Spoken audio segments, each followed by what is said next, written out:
Hello and welcome back to a special tournament, a type of tournament that we haven't seen on this channel for quite a long time because today we are going to take a look at a game of the Team Championship. And as it is the Team Championship, I'm actually not alone in this video. I am joined by my team partner Ristey. Welcome Ristey, nice to have you here. Thank you very much for having me. And as a long time viewer of your channel, it's a privilege to be asked and be a part of the video. Yeah, I think it's great that you're also part of this because we, of course, did all our decisions in this game together. And so I think it's very nice that we now also have the chance to hear your opinions and your thoughts on the decisions that we did in this game.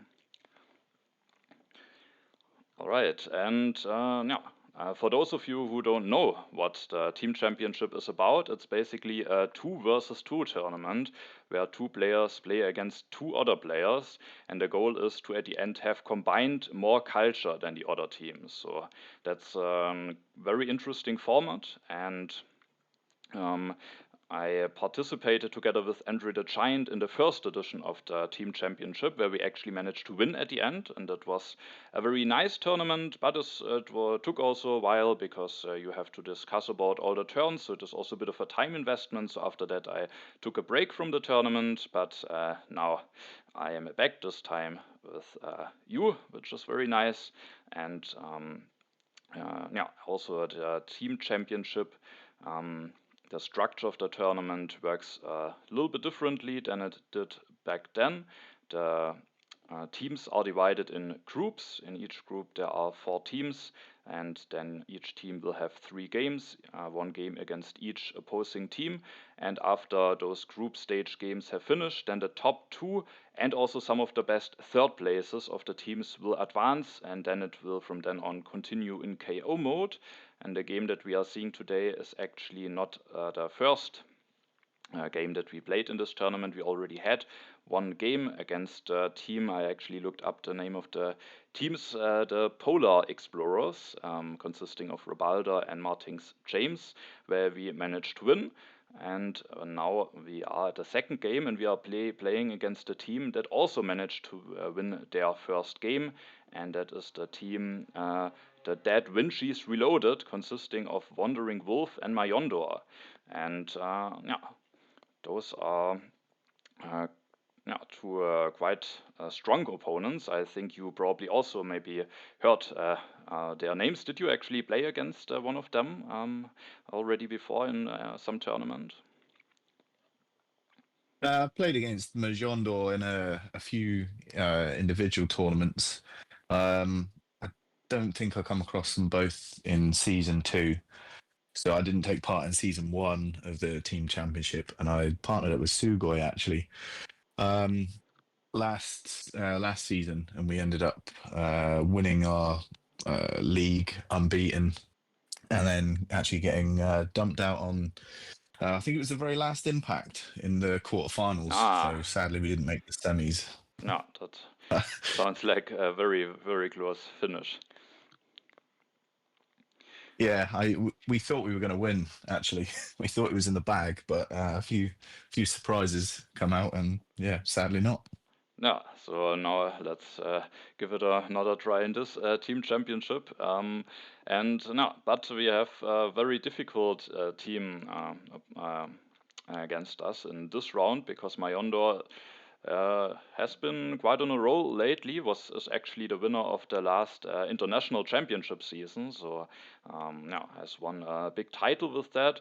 And also Wandering Wolf has already, I think, played in the platinum divisions, so also a very very solid player. If I'm not mistaken, I think both of the players are from Australia, so also maybe an interesting thing to know. And so with that, it was a very exciting game because the winner of this game has first of all very good chances to advance, to be at least one of the 2 best group. I think the winner of the game is already guaranteed to move on, and also has good chances to win the group, which then I think leads to maybe having potentially a weaker opponent in the first KO round. So a very interesting game. And yeah, I do think that the team championship games are a very interesting format because it's a little bit of a mixture between 2 and 4 player games, but also with some very elements of its own.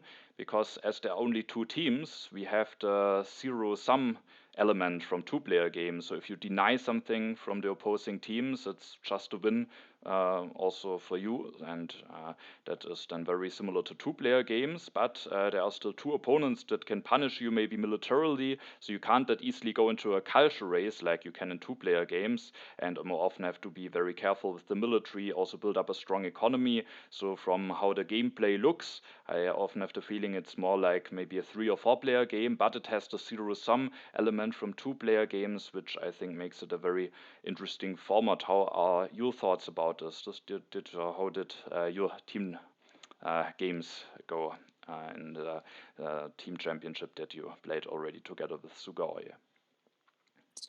So we noticed that most of the better performing teams actually adopted a more aggressive approach, and leaders that sort of go um, aren't valued as highly become a little bit more valuable in this format. We saw a lot of Sun Tzu and Caesar picks, which if you could apply a lot of military and with a sort of a lack of military leaders on the board or even in play, could often leave one of the opponents lagging behind and often get picked off, especially as the format is sort of you get 2 turns from your team and then 2 opposing turns. So you can always get hit, especially with Caesar, for example, by like 3 aggressions in a row, which you would like to think would be a guaranteed success. So yeah, that's kind of what we picked up and tried to play with in season 2. Um, Yeah. yeah, I think yeah. Yeah, it's definitely an experience that I had as well. That sometimes in the early game, one team got Sun Tzu and Caesar, and then it just yeah, was a very military heavy game with the potential to do something like a double aggression and being able to get an aggression off, even if maybe one of the opposing players would have been able to defend against 1 aggression. So yeah, that definitely has also been one of my experiences. But I would say now we before we get too much lost in just talking, which hopefully is also interesting for the viewers, we can maybe start with taking a look at the game, and maybe first of all a quick look at the Leaders and Wonders overview, just to see which things are in the game. When you open the overview, is there anything specific that you notice? I noticed that Bach was missing in age 2. The sort of culture leaders were primarily Shakespeare and Darwin, moving into Dietrich and Fleming, with Chaplin being there. But more importantly, there was a lack of military leaders in AJ, with Sun Tzu, Boudica sort of at the forefront there, moving into Joan of Arc, Jan Žižka, and potentially the use of Saladin. So I figured that with what we were talking about, with the enhanced sort of strengths of military leaders at the beginning of the game, there was a distinct lack of them, which was always a worry. Yeah, so definitely some potentially it's an interesting synergy with Sun Tzu and Shishka is in the game. Also later in H2 we have the Suez Canal, and setting up a colony game. I think and the team championship games is also potentially interesting because there are 2 players who maybe can draw colonies, so the chances that some colonies are drawn is actually quite high. And if then one player makes just prepares very nicely for winning those colonies, it's a lot more reliable to maybe set up a big Suez Canal. We also have the ocean liner service in H2 as a very strong wonder, potentially paired maybe with Maria Theresa, for example. You have Newton and Nobel as some science leaders. And in H3, there are some potentially big payoff wonders like Hollywood and Internet, maybe together with leaders like Fleming, Sid Meier, Marlene Dietrich, Chaplin. So there is the potential if maybe there is the chance to build up a big economy and then turn the economy into culture with going for maybe one of those big payoff wonders. Also, the Red Cross is in the game, Gandhi is in the game, but of course only one player of the team can hide behind Gandhi, but of course sometimes it can be very valuable if maybe the other players then are able to defend normally. So yeah, I think those are some things that stand out. Also Universitas and Silk Road, so the two science wonders, the Great Wall has quite some potential maybe to help with the strength. But yeah, that's are some other maybe interesting things to note about the overview. Let's maybe start with taking a look at the game, and Wandering Wolf is in the first position and starts with picking the Engineering Genius A, and considering that only yellow cards can be chosen by him, I do think that is of course a very logical choice. And then we had to think about what we wanted to do for our 2 turns. And I think there's one card where we knew that definitely one of us definitely want to take it, and that is the pyramids. But of course, in a team game, you have to consider which one of us want to go for the pyramids. And I generally, from my team games, had still in mind that it could maybe be nice to that the second one of the players potentially has the pyramids, because the player that plays in front of the two opposing players can maybe use the additional civil actions to deny some important cards, do a little bit of hate drafting if needed, and then the civil action is very helpful. But when we discussed about it, you also mentioned a very nice point why it actually could be useful for the player, the first player, who plays in front, in this case me, who plays in front of you, why it could be nice for me to have some civil actions. Do you still remember your thoughts? Yeah, I remember this discussion well, actually. The pyramids I felt would be quite handy for you to be able to sort of potentially drop cards down to save me civil actions in the long run. So, for example, you'd be able to take an extra card from the one civil action row and potentially drop down something nice for me from the second civil action row down into one, for example. Yeah, and I do think that's a very good point, which makes it that maybe either position can get some nice use case out of having the pyramids. And the problem is, or the thing is, that if I don't take the pyramids here for 2 civil actions, then I can either just take 2 yellow cards, or I can maybe go for 1 leader, Homer, with not knowing what wonder I will get and how much I have to pay for it is a bit tricky. For Cleo, it can be a bit tricky as well, and just taking Cleo without any additional yellow card, and maybe with the Stonehenge being gone, could be a bit annoying, because the remaining HA wonders in the deck are all wonders that have a 2-cost step at the beginning, and then it could be a lot nicer to maybe have Cleo and a yellow card already together. And as I think the alternatives for me are not as great as maybe the alternatives for you when you don't go for the pyramids, we at the end decided that I will go for the pyramids, and then you have now the ability to take one of the leaders, but also something in addition to that, and with that we are at your turn. Yeah, so having agreed that you would take the pyramids, we basically were weighing up the options between Cleopatra or Homer, and figured that given the sort of in the fact that we weren't going to be sure whether I would be getting a wonder or what wonders may come down the road, assuming that the remaining Stonehenge would get taken, that Cleopatra with, say, the urban growth would be a better economical move for my turn until we get to see what would drop down the card row. Yeah, I do think Cleo is quite a nice pick here. And now that you can take it together with the urban growth, actually all of the remaining wonders in the deck have a 2-cost first step, so you hopefully will very nicely be able to make use out of Cleo's bonus resource every turn while not having to delay your economy in any way.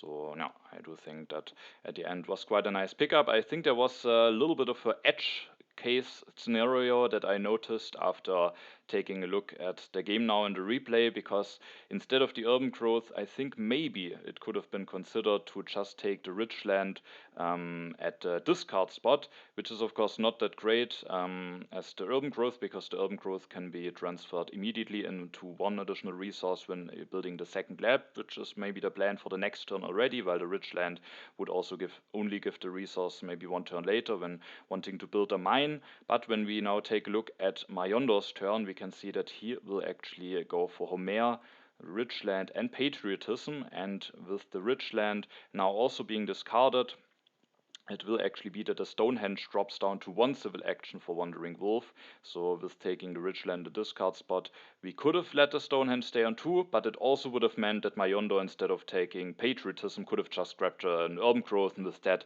I do think it's an interesting thought, but at the end maybe not really the right call. But it was something interesting that I noticed when taking a look at the replay. But something I think, if I remember correctly, that we didn't really consider when we thought about it while the game was ongoing.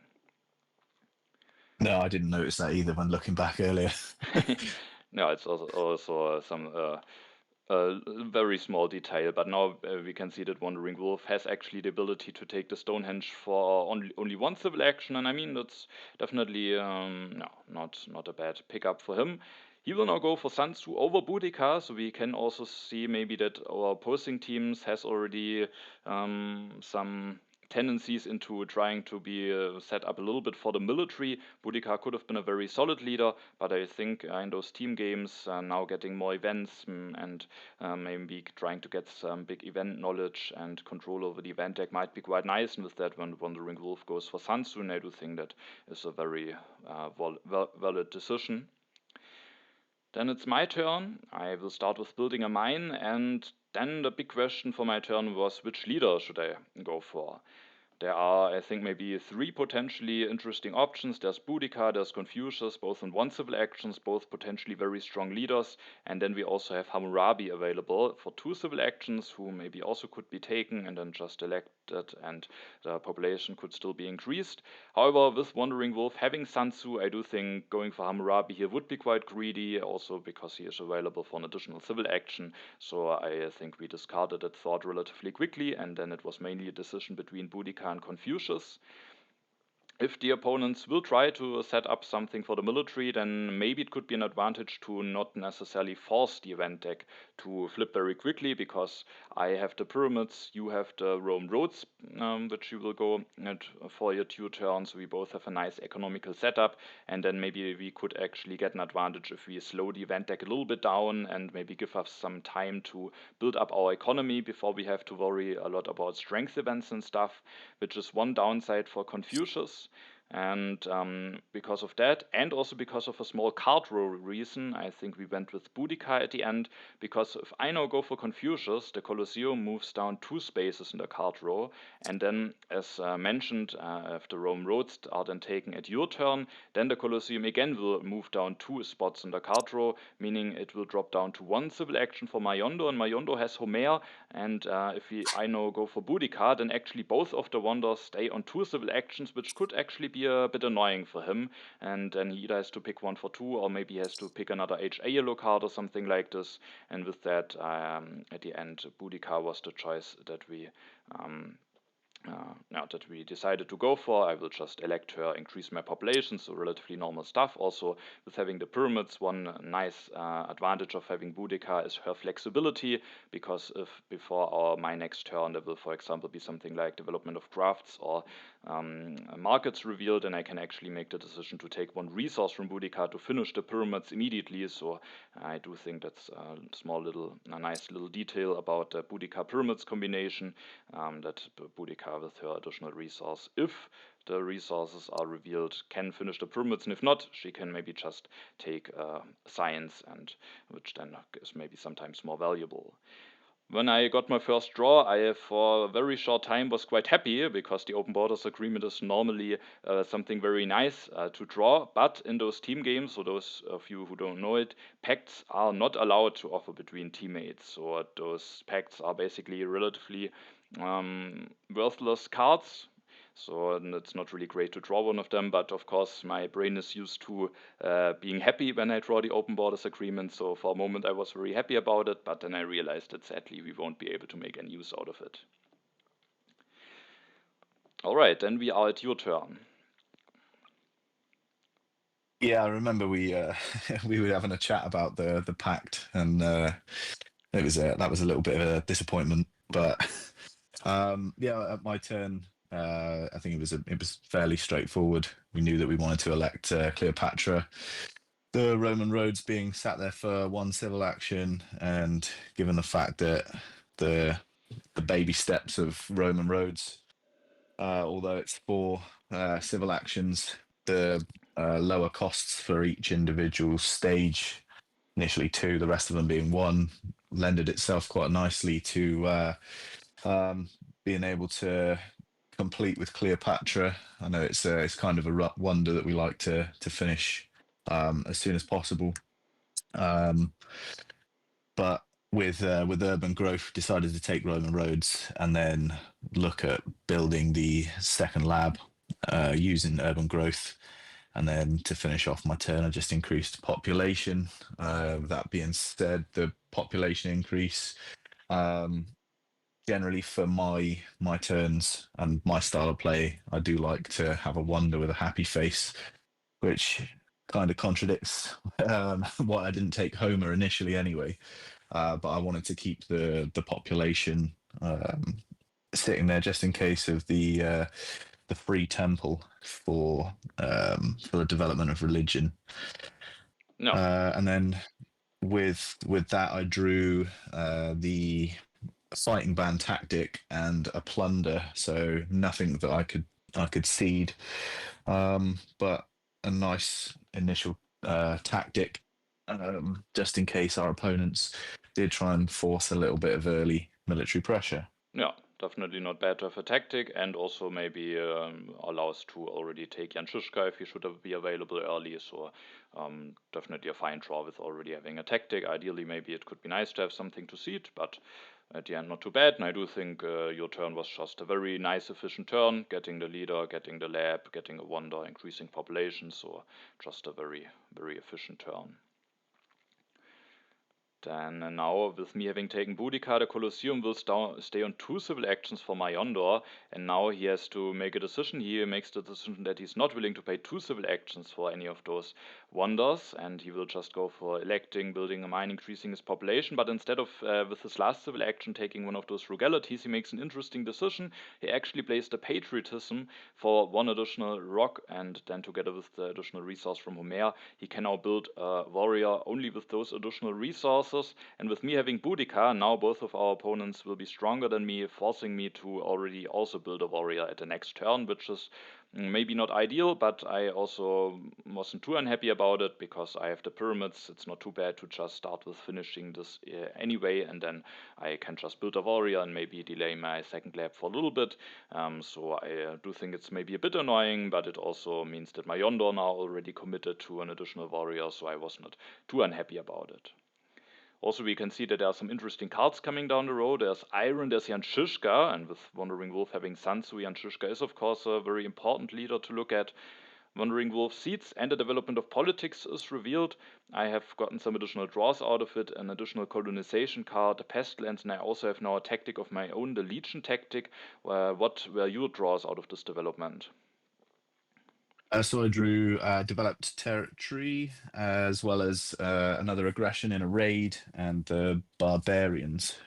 Alright, so now you have also potentially some events to seed. So we at all turns have to see if that is in our interest. Wandering Wolf reveals the tactic. The heavy cavalry maybe wants to keep the option to go for that as an upgrade later on, without having to discard it. And then after that, we'll build some stages of the Stonehenge, maybe just to make efficient use out of the civil actions. Could have maybe also built a second lab, but then it would have been probably more difficult to find a nice use for the civil actions. So I do think that's also a a very efficient turn. Now at my turn, I could have seeded a Pestilence, but as said earlier, when deciding between Boudica and Confucius, maybe it's fine and good for us if we slow the event deck a little bit down, and the Pestilence, it's just not that clear how nice that will be for us, so we decided to not push here. I will first of all have to use Boudica's resource for the warrior, otherwise I again at the next turn wouldn't be able to use her. Not ideal, but it's also not too bad, as I can start with building the pyramids. And then there are some interesting cards in the row where we had to think about how we want to deal with them at our 2 turns. There's Jan Žižka coming down the row, who at the moment is still in 3 civil actions for me, so it would be quite expensive for me to take him. There's an Iron, there's also an Engineering Genius, which is a potentially very valuable card. And as I don't have to do that much at my, or can't do that much at my turn anyway, I could maybe build a step of the pyramids. I could then maybe increase my population, but I would go into consumption very early. I could maybe take the Frugality A, but that's not really a nice use out of civil action. At the end, we decided that I will actually just take the Iron and the Engineering Genius. The Engineering Genius I can use very nicely on the pyramids, allowing me maybe to finish that very nicely at the next turn. If there's something like Development of Civil Life or Settlement revealed, I could even finish the pyramids and build my second lab at the next turn, which could be quite strong. And I also will be able to invest into this Iron hopefully relatively soon, and maybe that could really lead to a strong economical position for myself with having the additional civil action from the pyramids and the Iron already there. With Jan Žižka being on 3 for me, I do think it's too expensive for me to take him, but at your turn he will be available for 2 civil actions, so then of course he can again be considered, as I want to keep the 2 defense cards in hand, but also want to keep a tactic around for myself. I reveal the Legion tactic here and then just keep the 2 colonization cards, as those maybe could be quite useful if I have to defend myself later on. Then we are at your turn, and now there's a decision to be made about whether Jan Žižka has to be taken or not. Yeah, I don't think we spent too long on this decision. It was Yeah. we figured it was probably a must with Sun Tzu potentially being able to increase a tactic, and then Žižka being able to use the farms. I know he'd already Wandering Wolf had already sort of revealed cavalry heavy, well, the heavy cavalry tactic, so that wouldn't have lent itself too well to Žižka, but in reality, he can always change it again, and we felt that Žižka was just too much of a threat, and myself with the fighting band tactic and being able to get him for 2 was kind of a no-brainer, really. So we opted to take Žižka on my turn, and then using Cleopatra's ability, we could then build the first step of Roman roads, as well as increasing, as well as using my population to build the mine, which used all of the resources available to me, which was a nice clean turn. And I think the only sort of downside to the turn is I was still looking at that that development of religion for an early happy face, so I didn't have a free population at the time. But the turn was just too clean, really, to worry about that. So we decided at the beginning that we weren't going to seed, mainly because if our opponents were pushing strength barbarians, might be slightly risky, and with no sort of guarantees on a modifier for colonies, we ended up holding on to the developed territory and keeping fighting band in hand. So we kept those in hand, and then I drew border conflicts and a second colony that we could potentially use if, say, cartography was available to us, and that was inhabited territory. Yeah, so that definitely is something interesting to note. Already 2 colonies in your hand, and with the Suez Canal being in there, that's definitely a potentially strong option that could open itself up later, maybe if we find a way to prepare for them. And again, I think just a very clean turn for you, taking Žižka and then just increasing your production using Clio. Majondor makes the decision to seed. With the development of politics being revealed, he also maybe had some events to choose from, so with that, it's definitely not unlikely that our opponents already maybe stacked the event deck with events that they actually want to have in there, instead of maybe just pushing in some events just for the sake of moving the deck forward. The development of settlement is revealed, and that could actually allow myself at the next turn to maybe finish the pyramids and build a second lab if I don't have anything else to do. But we can see that Majondor actually again uses Homer's resources, takes the Colosseum, builds 2 stages of it, and goes up to 3 strength, meaning that if Wandering Wolf follows up and again gets stronger, they again lead to that again will lead to me having to use Boudica's military resources, which might not be ideal on one hand. On the other hand, Majondor invests now 3 resources into the Colosseum, maybe a wonder that he doesn't necessarily need to finish very early, and misses out in the second lab for now. So I'm not sure if that actually causes that much harm to me, as I have a free population to again put into warriors, especially thanks to the development of settlement. But of course, using Homer's resources is not bad. With having Homer having a wonder finished very quickly is also quite nice. So there definitely are also some good arguments to go for that. Wandering Wolf at his turn can use the additional signs from the Stonehenge very nicely, goes for the monarchy, is now at 5 civil and 3 military actions. Will finish the Stonehenge, gets out of corruption with building a warrior. With that is also indeed at 3 strength, and then ends his turn. And I at my turn will have to use Boudica's military resource again.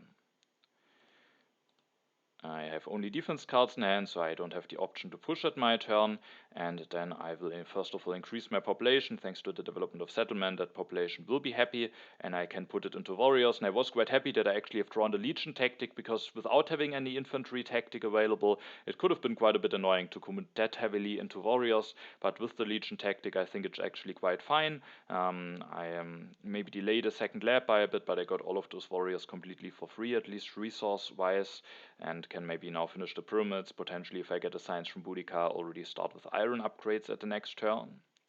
And finishing pyramids is also the thing that I will now do immediately. After doing that, I have 1 civil action left, and I think the first thing that we considered was to just take the Richland 1 for 1 civil action. It just looks like a very solid, very nice pickup. Allows maybe to go for the iron upgrades quicker, will save some resources very soon. I can get it for 1 civil action, so that looked like a very nice card. But then we noticed that there is another potentially strong pickup, and after taking a close look into that, we like the option of that more and more, and that option is actually Michelangelo.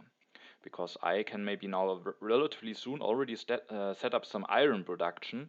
I can for now keep just Michelangelo in hand, but as soon as there's an interesting wonder available, I do think Michelangelo could potentially be a very strong leader for me. There are some very interesting wonders in the game. Universitas, St. Peter's Basilica is of course always great to have with Michelangelo, but also especially the Great Wall could be very interesting, because I am now already quite heavily committed on warriors, and then the Great Wall could be a very nice wonder for me, maybe also helping me if there's a strength race ongoing.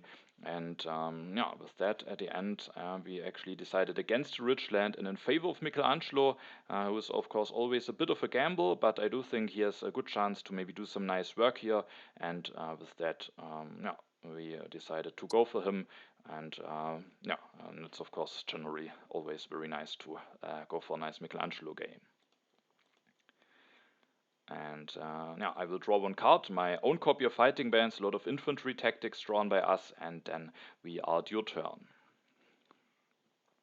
I think actually we spent quite probably one of the longest turns debating over whether to take Michelangelo or not. Yeah, no, for your turn. It's definitely a decision that will influence quite of the following turns quite a bit. So a decision that definitely has to be evaluated. So but at the end, Michelangelo was our choice. Yeah. So we had 2 colonies, but again, no sort of modifiers to help. Even though you had a couple of colony cards, we decided that it was probably best not to seed a colony just yet. And the border conflict was not looking very favorable for myself, so opted not to seed. And then for this term, we were kind of looking more towards switching Jan Žižka out maybe in the next turn, or at least the next few turns. So we ended up completing Roman roads for the 3 civil actions using Cleopatra's ability for the extra resource, and then with my final civil action, again, I think it was a relatively straightforward decision that we would take the alchemy if we weren't going to swap Zizka in this turn. And then that would give us something to spend Cleo's ability on in the following turn. No. So with only 2 military actions, it was important for myself to play in the fighting band tactic to hold on to the 2 colonies. We knew we were going to get rid of the border conflict, but instead of discarding a colony card, we figured that another move for gearing up for Zizka would be to reveal the fighting band tactic, which is what we did. No, I do think it's a nice option to keep around, having those colonies in hand, so revealing the fighting band tactic, I think, is now a good decision. And no, again, just a very clean turn. I think your turns just have been completely clean, nothing very unusual, just very clean moves. And yeah, with that, you have now the Roman roads finished. Thanks to the yellow token, you're actually out of consumption again, so some nice production. And with the alchemy, you now will also be able to increase your science production soon.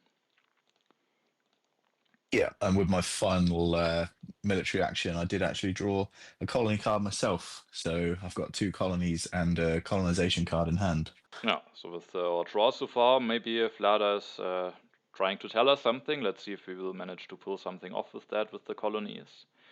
Majondor will this turn finish the Colosseum, and he again wants to make use out of Homer's resource every turn, already for the 3rd time, very early actually. We are still with 33 cards left in the H1 civil card deck, but already used now Homer's resources 3 times, goes for Swordsman, starts upgrading those warriors, will be able to continue with upgrading those at the following turns, but does that at the cost of going very low on science, still hasn't built a 2nd lab yet, but no, he is building up some military, and very interestingly and importantly, we can see that he at the end of his turn will reveal the medieval army tactic in a team game. It's of course always a bit awkward if maybe one player of the team draws a tactic that the other player wants to have, then this tactic has to be revealed relatively early for the other player to still being able to copy it at time, and I do think that might be one of those occasions. Majondor reveals the medieval army tactic, which maybe Wandering Wolf can copy relatively soon, and with that make it the upgraded tactic with Sun Tzu. And Wandering Wolf will now see it, meaning half of the event deck has flipped. The development of agriculture is revealed. He will go for increasing his population once, take the knights for 2 civil actions, which makes a lot of sense after the medieval army tactic was revealed by Majondor, and then he will just take Saladin as well and builds the 2nd lab, and yeah, with that can maybe at the next turn potentially copy the medieval army tactic that was revealed by Majondor.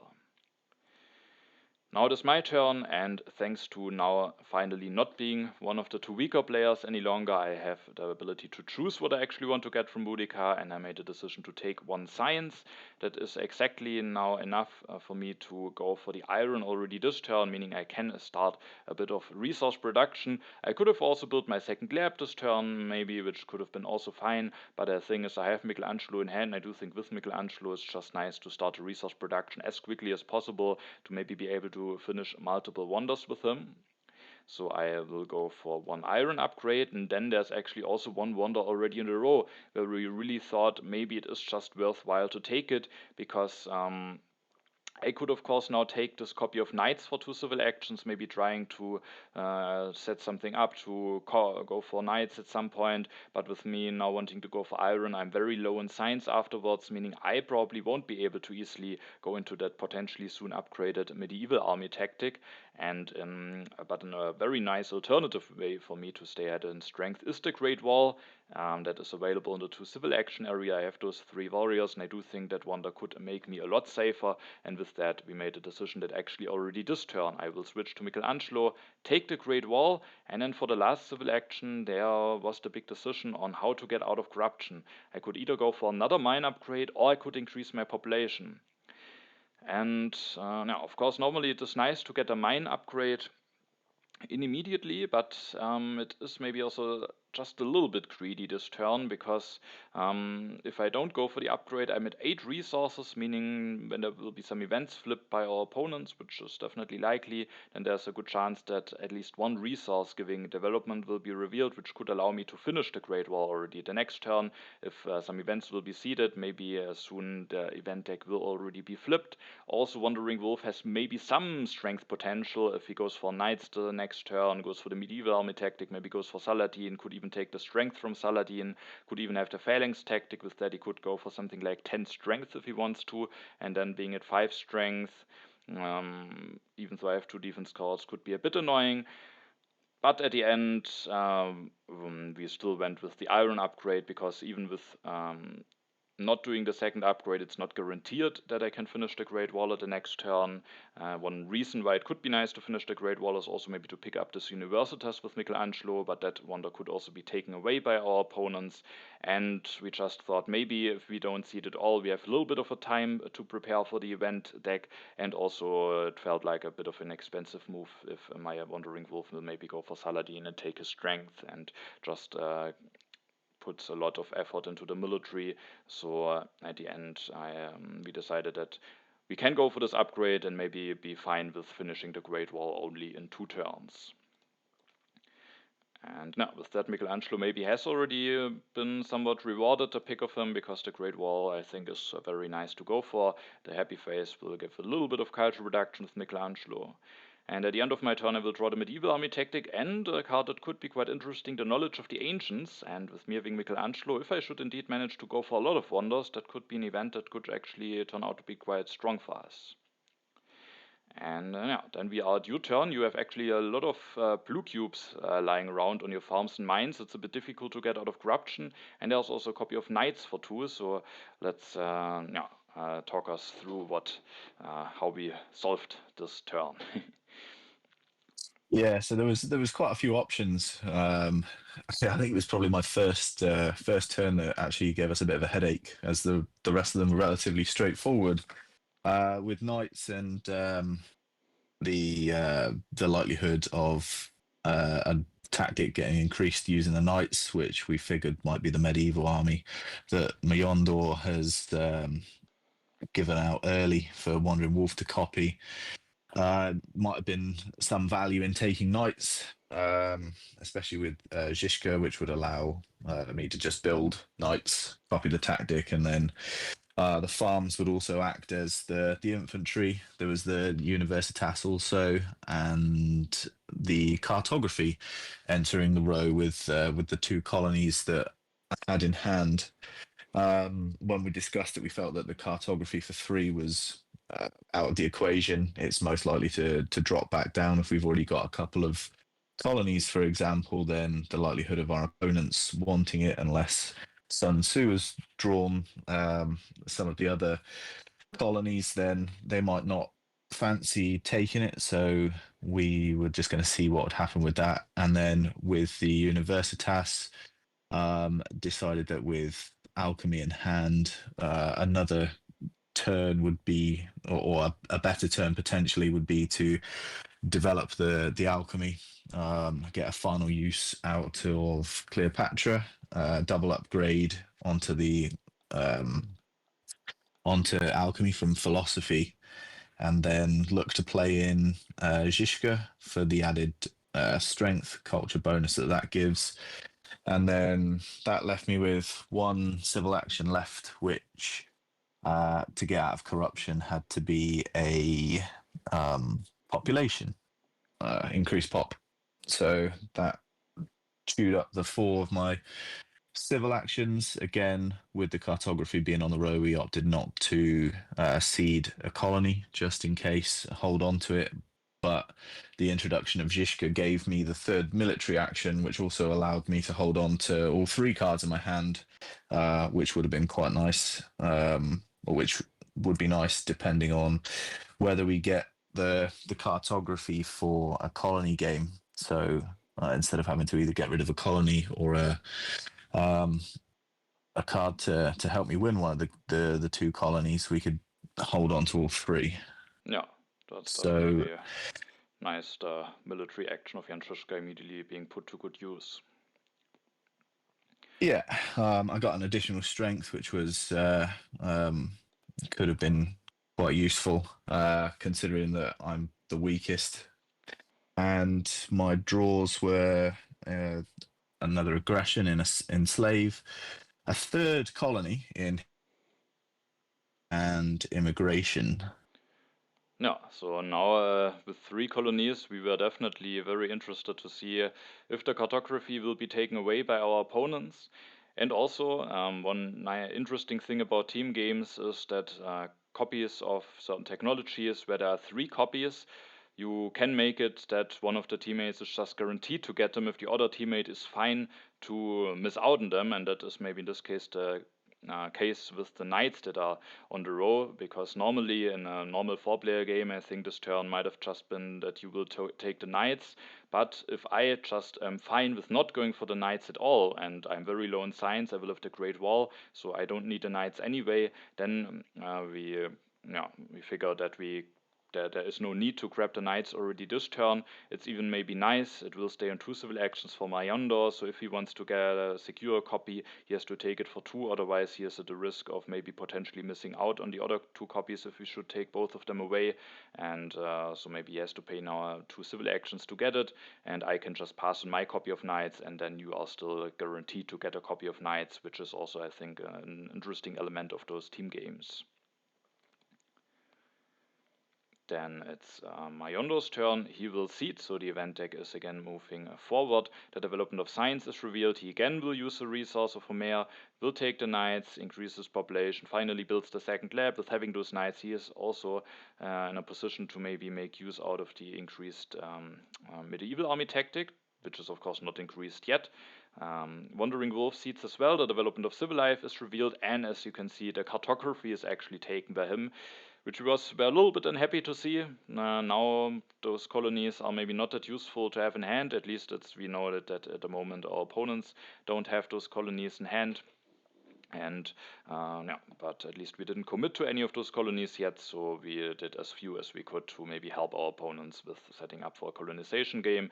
Wandering Wolf will also take the Universitas away. He will go for Knight, will copy the Medieval Army tactic, will go for Saladin. So now the Medieval Army tactic is officially the tactic that got upgraded. But Wandering Wolf, as we can see, just takes the civil action, doesn't take the strength. I'm already at 5 strength. Maybe can just build a warrior, so he just rather wants to have the civil action available, and with that I do think maybe the decision at a turn before for me to go for the upgrade turned out to be quite fine, because there's no danger of an aggression. We have still a little bit of a buffer before the event deck will flip, and also the Universitas got taken away anyway, so it's fine to not be able to finish the Great War already this turn. However, there was one interesting decision already at the beginning of my turn, because the Knowledge of the Ancients could potentially be a nice event, so it could be nice to push it into the deck, and the problem is, if I don't push it, then at the end of my turn I have to decide whether I want to keep it in hand or discard it. The problem is that the Knowledge of the Ancients, if I seed it now, could even be revealed a little bit too early. If I manage to get a nice Michelangelo game going, maybe it could be worth quite a bit more later on in the game, but holding on to it is a bit awkward. Also, if I push now, then the event deck is already flipped, meaning maybe we could get hit earlier by some strength events at the end. We decided to not push it into the deck, and then at the end it was a tough decision whether to actually keep the event around or maybe just keep the 2 defense cards. During my turn, I then completed my iron upgrades, going for the last upgrade, and it works out quite nicely, because I leave myself at just exactly 9 resources for the next turn, allowing myself to finish the Great Wall. And then this turn I did something that maybe is slightly worse for me, but will have a nice effect for your civilization, because now we can actually make use out of what we talked at the beginning when we talked about the pyramids. I can now take some cards, and with that make it that the iron will fall down to 1 civil action for you, which is maybe a nice card to complete or continue upgrading your economy. And normally I maybe wouldn't have taken all of the yellow cards in a normal game, but it's still not completely bad to get all of them for 1 civil action. And with doing so, I will make it that the iron will be available for 1 civil action for you. That makes it a lot easier for you to take it, because you also want to get knights, and I just have a bunch of yellow cards in hand. I made the decision to build 1 step of the Great Wall instead of increasing my population. because then I can more nicely and more easily make use out of the frugality that I've just taken. Also, it means that I have already one step built, meaning I have 2 free civil actions after the Great Wall is finished. And even if the worst case scenario happens and maybe a rebellion or a call to arms is revealed before my next turn, I still have just enough civil actions left to finish the Great Wall, maybe get a much needed strength increase, because Wandering Wolf at his next turn will be able to go for an additional knight, and could be quite threatening then. And at the end of my turn, we actually made a decision to keep the Knowledge of the Ancients around at a cost of a colonization card. With the Great Wall, I will be able to go up to 8 strength, however, and I have the Patriotism. I can build an additional warrior going up to 10 strength. With that, we felt that maybe one defense card is fine. So now we maybe want to hold those colonies in hand. Of course, maybe our opponents have seeded one. Still a bit of a tricky decision, maybe could be the wrong one, maybe it's safer to just keep the 2 colonization cards, but the Knowledge of the Ancients could just be a very nice event if I get a lot of wonders, so at the end we made a decision to actually keep it around. And then I was somewhat relieved to see that I actually draw immediately another colonization card, so we get a bit lucky here. We made a greedy play, but now I have one of those defense cards again anyway. Can maybe push the Knowledge of the Ancients at the next turn and then still have 2 colonization cards available. And with that, we are at your turn. Yeah, so on my turn, we had the 2 colony cards in hand. With having not managed to secure the cartography, thanks to Wandering Wolf, we decided that seeding again was not in our best interests. So another no seed from me. There were some nice cards in the card row. Thanks to your play with taking the extra cards, which dropped Iron and Richland down for me. They were good economy cards. Code of Laws was considered, but given the threat and my position being fairly vulnerable due to Wandering Wolf, so we figured that developing the knights, then building a knight, and then with my last 2 military actions, copying the improved medieval army, would then take me up to 6 strength, and that turned my position from one of vulnerable nature to second strongest, so less likely to get given a slap. And then I took Iron and Richland 1, which were potential economy upgrades for the next turn. Yeah. Given the fact that I'd used all 3 of my military actions, we didn't draw any cards, I didn't have to discard any. So I think as far as the turn went, it was another relatively clean turn, but my hand was forced down a military route just to A, not be the weakest, and B, counter the Wandering Wolf turn where, as you rightly said, next turn he can build another knight to fulfill a second medieval army, which could spiral into a dangerous position for myself. No, and while at the moment you may be starting to increase your strength to not be in danger yourself, with having Jan Shishka and being able to maybe build 2 more knights relatively soon, you maybe soon will actually be yourself in a position to maybe cause some, or to be a bit threatening against Wandering Wolf and Majondor. So yeah, with that it could actually also quickly, the tide could turn, and you could maybe be on the aggressive side. And yeah, so I think it makes a lot of sense to go for the knights here instead of the Ridgeland. I think we considered maybe just increasing the population, but the Ridgeland will allow to go for an iron upgrade plus building a knight at the next turn, so I think it's at the end fine to take it. Yep. Then it's Majondor's turn. He again will make use out of the resource of Homer. So I'm not sure if I've ever seen Homer giving that many resources. I think 5 resources here used by Homer. Definitely a very big amount. And now he will switch to Gutenberg, takes the alchemy with a 1 civil action discount with his ability, and at the next turn can maybe start getting some economy upgrades in. And with it being a 10 strength now at the moment, both of our opponents are the strongest. Definitely looks like maybe there are some strength events coming. Wandering Wolf seeds, and I do think we get quite a bit lucky here, because the last development is actually the development of religion, and as we can see, both Wandering Wolf and Majondor have no free population, while we both have a free population, and the free religion is actually especially nice for me, because I have Michelangelo, meaning it will actually give me 2 instead of only 1 culture production, so I think that was quite a bit unfortunate timing for our opponents, and also maybe unfortunate that was just the last development in the deck instead of maybe it just not being revealed at all. So that was of course very nice for us to see, but probably quite annoying for our opponents. Wandering Wolf will go for the cartography, maybe indicating that there is at least 1 or maybe more colonies coming, with prioritizing its development. And then he will also end up taking the swordsman, maybe a little bit a denial pick, maybe also to be able to upgrade those warriors to get even more strength if needed. And then at the beginning of my turn, it was again a tricky decision. Do I want to seed this knowledge of the ancients? Now it will take some while until it will be revealed, which could turn out to be nice for us. And again, if I don't seed it, it's again a tricky decision. Do I want to keep both colonization cards? Do I want to discard one of them in order to keep the event around? Here we made the decision to push. But maybe that's actually a little bit too greedy or too dangerous to do, because there are 2 events that could maybe screw me a little bit over at least. And that are the before mentioned call to arms and the rebellion, which would both cause me to lose 2 civil actions. And thanks to building the step, I can actually finish the Great Wall, but with Wandering Wolf going for the second knight and the cartography is actually 13 strength. Finishing the Great Wall alone won't be enough to make that I can defend against an aggression, meaning I need another civil action to play the patriotism. So there's quite a bit of risk to seed this into the deck. Some other strength events would maybe not be that bad if those would be open, but there are some dangerous events, and I think generally we had quite a nice start. You have those 2 alchemies in the Rome roads going. Soon will be maybe able to get even the strength lead with Yanchishka. I have an early iron upgrade, have the Great Wall, the additional civil action from the pyramids, while our opponents struggled until now to build up some economy. So maybe we are not in a position where we need to take any risks, and I do think in hindsight maybe we should have been a bit more cautious and hold it back with seeding, because what you can see now, the call to arms is actually revealed.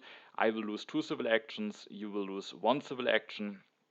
And that is quite bad, especially for me. Now I have just enough civil action left to finish the Great Wall, putting me at 8 strength, but with only 2 military actions. If Wandering Wolf has an aggression, he's actually guaranteed to succeed now, and I could have really used 2 more civil actions to maybe play the patriotism, build an additional warrior, putting me 10 strength. So now it felt quite a bit that maybe we took a little bit of too big of a risk and could now get quite heavily punished for it if there's an aggression. At least it's only an H1 aggression. I think those are definitely possible to survive, but still could be quite bad to get hit by one. At least the nice thing is that with getting the free religion and now finishing the Great Wall, I actually jumped from 0 to 4 culture production, so maybe we'll soon be in a position to maybe even have the culture lead. I then keep both colonization cards in hand, draw the raid, and again the medieval army tactic that I redraw after it got reshuffled into the deck, and then we are at your turn, and you also have only a limited amount of civil actions available because of the call to arms. Yeah, so again, beginning of my turn, I only had the 2 colonies to seed. With the call to arms, I actually drew a plunder, which again was no real use to me. So we opted not to seed again. And then looking at the turn, we could have got some economy going with iron, but we felt that taking Code of Laws and developing Code of Laws would be beneficial, and then the increase in pop would allow me to build a second knights to use Shishka's ability to use a farmer's infantry, so I could now secure a second medieval army, and then I just used my last population to my last civil action to increase population again, which would set me up for two free population. The likelihood of the next turn, well, the age is definitely going to end before my next turn comes around.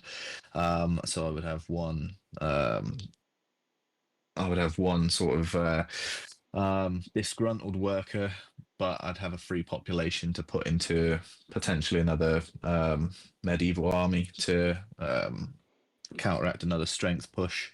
Just seemed like me and Majondor at this point for the last few turns were backwards and forwards in between me being stronger than him, him getting stronger, and then me trying to do it again. But um, that was my turn. I discarded the developed territory 1 as the deck had now flipped and shuffled after Wandering Wolf's turn, so they weren't going to redraw it. And then I drew Reign of Terror and the Open Borders Agreement again, All which right. we couldn't make use of again. Yeah, yeah. So we see that the draws that we are getting are some ones that we already knew, indicating that there has been an event deck shuffle just before our turn. And yeah, as you mentioned, we I think even actively decided to maybe keep the colonies around for a little bit to now make sure to discard them at a point after the event deck was reshuffled to maybe make it that our opponents have fewer colonies available to potentially win them. And yeah, I think its Code of Laws is a very nice addition to your civilization, and thanks to your strong science production, you still have enough to maybe start with going for some iron upgrades at the next turn. Majondor at his turn will disband a warrior, put it into knights. With that has now a second upgraded medieval army tactic. Is it 14 strength, even the strongest for now? And then he actually just takes the irrigation and the breakthrough. Maybe couldn't find a lot else to do with the civil actions. Breakthrough could of course be nice because he's relatively low on science at the moment. Wandering Wolf seeds. Luckily, not another strength event is revealed, instead a Dark Ages, which will make it that our team actually loses 2 more science compared to our opponents who both don't lose any science, so still a little bit of a loss, but also not the worst Dark Ages and also no strength event, so I do think that was somewhat fine for us. Wandering Wolf, interestingly, starts with going for some farm upgrades. Could have maybe also started build on Universitas or something like this, but getting a bit of food is maybe not bad. Maybe could allow him to even go for a third medieval army tactic at some point, especially if they maybe want to try to overtake you in case you will build another knight soon. So I do think that definitely makes some sense. Then H2 starts, and as you will see, there's immediately a very interesting card revealed very early, and I will actually take it immediately, and that card is Nobel. Now, first of all, we thought about what could I do for my turn, and the cards that are on the row are maybe not the most exciting. I could maybe take a breakthrough for 2. Some cards in the 1 civil action area could be fine. Maybe Theology to have Happy Face Solution. I could maybe just build an Alchemy directly, but we are now in H2, so waiting for maybe some better H2 upgrades could be beneficial.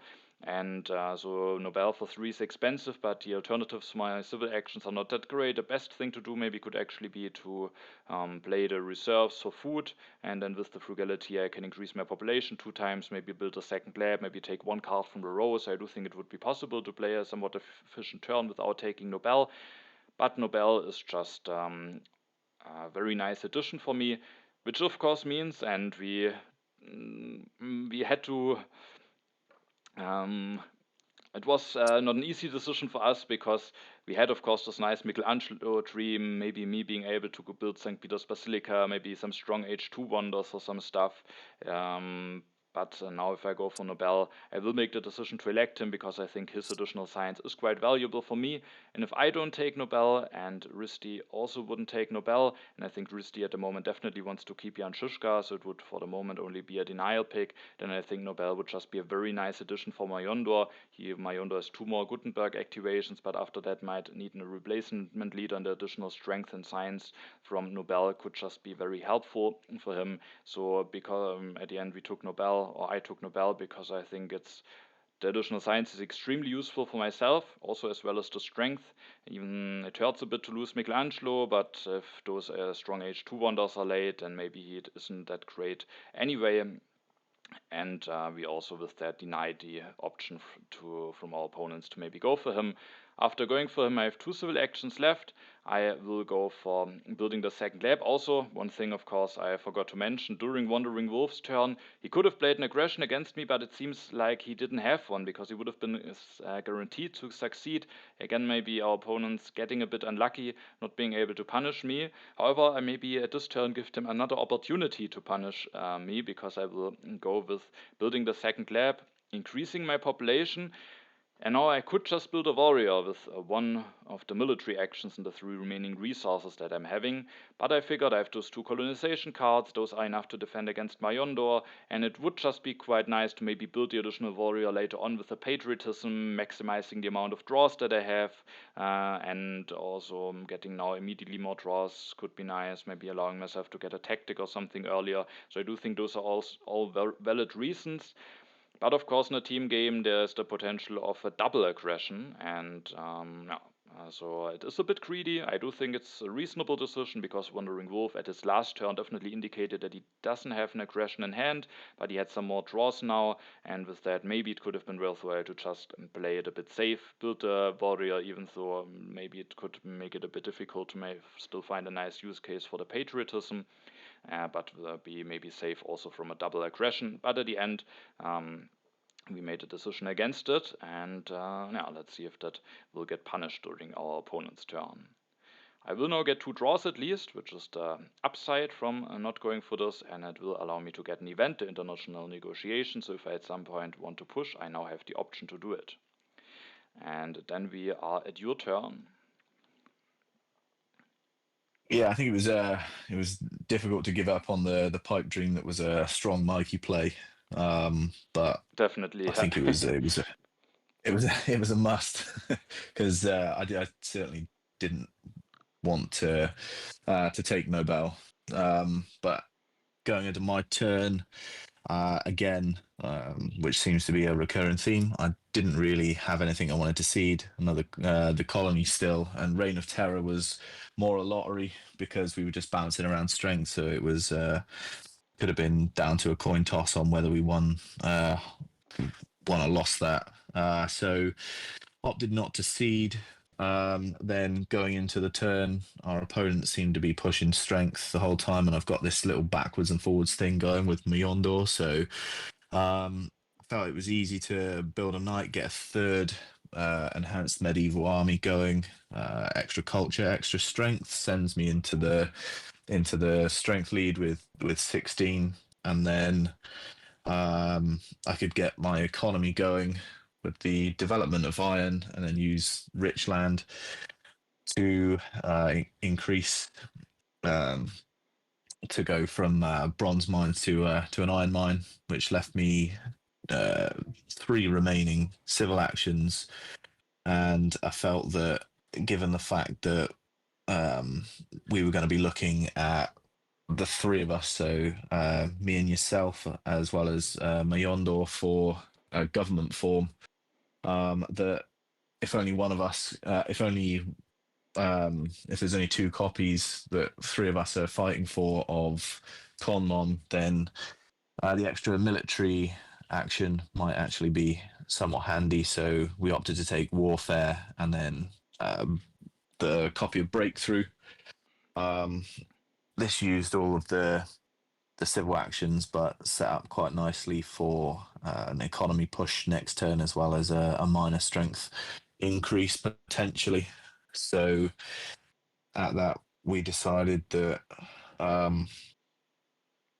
we would get rid of the pact, because, again, didn't feel like any sort of open borders arrangement with our opponents was going to be beneficial to anyone. Yeah. Got rid of inhabited. Got rid of inhabited 1. So I ended up keeping a colony card, age 1 colony card, plunder, Reign of Terror, and then for my 2 draws, I drew Iconoclasm, and a tactic that we looked quite a bit into, which was the defensive army. Yeah, a tactic that doesn't look any beneficial for you at the moment, but of course, maybe it is possible that you at some point may find a time to reveal it. And with me having the Great Wall, that of course could be a potentially very strong tactic for me at some point. Probably it will take a while to make the transition and you being able to reveal it, but definitely a very interesting card to have knowledge about. Yeah, I think we definitely discussed it might be quite difficult to do within a few turns, even with Zizka, because I was making the most of my farms to make up the infantry for the medieval armies. But something that we were looking into. Yeah. And now you have completed your military build-up with going for the third knight. Now also seeing that it was maybe a little bit risky of our opponents to actually choose the medieval army tactic to be upgraded, with already knowing that you have Jan Žižka, but at least at the moment it will be that I am the weakest. So those tactics are of course still doing some work, and I'm not using the tactic at all. So even though you use it now very nicely, it might still be that overall it could be more beneficial for opponents to have this tactic. But we were of course happy to see that you are at the moment now in the strength lead. What we were not happy to see is that Majondor tries this kidnap against me, and I have to get rid of my colonization cards, meaning that Wandering Wolf likely has drawn now an aggression, which he can play against me at my turn. Of course, it could be considered to just let the kidnap through. Maybe we could have just done it, but Wandering Wolf also has only an H1 aggression, and the reserves, maybe in order to get another population out, could actually prove to be quite useful. So we at the end decided to maybe rather keep this in hand. Majondor will go for another Gutenberg activation, and then there's one important card that dropped after your turn, and that is the Constitutional Monarchy, which Majondor grabs immediately, and maybe the next turn he has the chance to do Revolution immediately. Then it's Wandering Wolf's turn, and as expected, sadly, after the aggression from Majondor, he will now go for a blunder, stealing 3 resources from me. I think it's somewhat fine for me, of course, definitely not ideal, but it especially helps Wandering Wolf because he is still in bronze mice, has a Universitas that he wants to finish, and wants to still get some iron upgrades going maybe at some point, so I think that will be quite helpful for him. And now, of course, we regretted it quite a bit, maybe not played a bit safer with building the warrior at my last turn. Then Wandering Wolf will increase his population, takes the wave of nationalism, interestingly, for 3, lets the strategy on the board, but he is very low in science, has to be very careful with his hand space, and with being in bronze mines, the one wave of nationalism just at some point will have lots of potential, so definitely understandable to let the strategy fall down the row and instead rather prioritize getting the wave. And but that will mean that I at my turn will definitely take the strategy. You have already secured your copy of Warfare, and you are generally in a position where you are somewhat have very stabilized or even in the military lead. So I think the strategy is just a better pickup for myself. I've even just enough science to develop it, so developing it of course looks like a very interesting option. There's of course the downside that afterwards I'm actually very low in science, so I don't have the option to go for something like scientific methods, selective breeding. It will maybe take quite a while until I can easily get into a government form. But nonetheless, if I go for the strategy now and build an additional warrior, I will be at 15 strength, meaning out of the sudden we are the 2 strongest. Strength events out of the sudden would favor us quite a bit, and with that, we at the end, even though the science could also be missing for other areas of my civilization, made the decision to actually go for the strategy, build a warrior with that being at 15 strength, and then there are only 2 civil actions left. And the question is what to do. I could play the reserves and increase my population, but then maybe there could be rebellion or something revealed. And at the end, we actually made a decision to take the frugality, which seems a bit awkward at first, but thanks to the reserves, I can go up to 5 food at the next turn, and then with the 3 food from the frugality, it will be just enough to get 2 more population out, maybe another population to deploy into military if needed, maybe just for other areas, maybe into urban buildings. Could just be nice to have that additional population, and with that, I went with the frugality at the end. It could have been maybe also fine to pick something like theology, but I do think the frugality is a very fine pickup, and I maybe don't need Epiphay solution from H1 and can maybe be fine with waiting one from H2. Then I will draw 3 cards, which is also a benefit of getting the strategy immediately. I draw the terrorism, which could potentially be an interesting event. At the moment, we are both a little bit behind, but overall, it's very close. Majondor maybe can get a bit more culture with the Gutenberg activation, but soon Gutenberg might be finished with his upgrades. So could be a bit tricky, but also a very potentially strong event. And then it's your turn, and this turn you will actually seed, and I do actually think for the first time in the game. Yeah, yeah. So I did actually forget to say the one card that I actually seeded that I drew last turn. So I drew the Iconoclasm as well as the Defensive Army, and we decided that with no bell and once discussing my turn, that it would be more sort of beneficial to have knowledge of it in the deck and then seed it so we could play that to our advantage. And I think this turn was quite a big turn for me actually, because we had the option to take Robespierre, take the Republic, which we were talking about synergizing quite nicely with the warfare that I took from the turn before. And actually, with Majondor taking the first copy of Conmon was quite a big play here. So we took Robespierre, played him straight in, and then immediately did a revolution using Robespierre's ability into Republic, which then gave me 3 spare civil actions, and I used the breakthrough whilst doing that, so effectively costing me 0 science.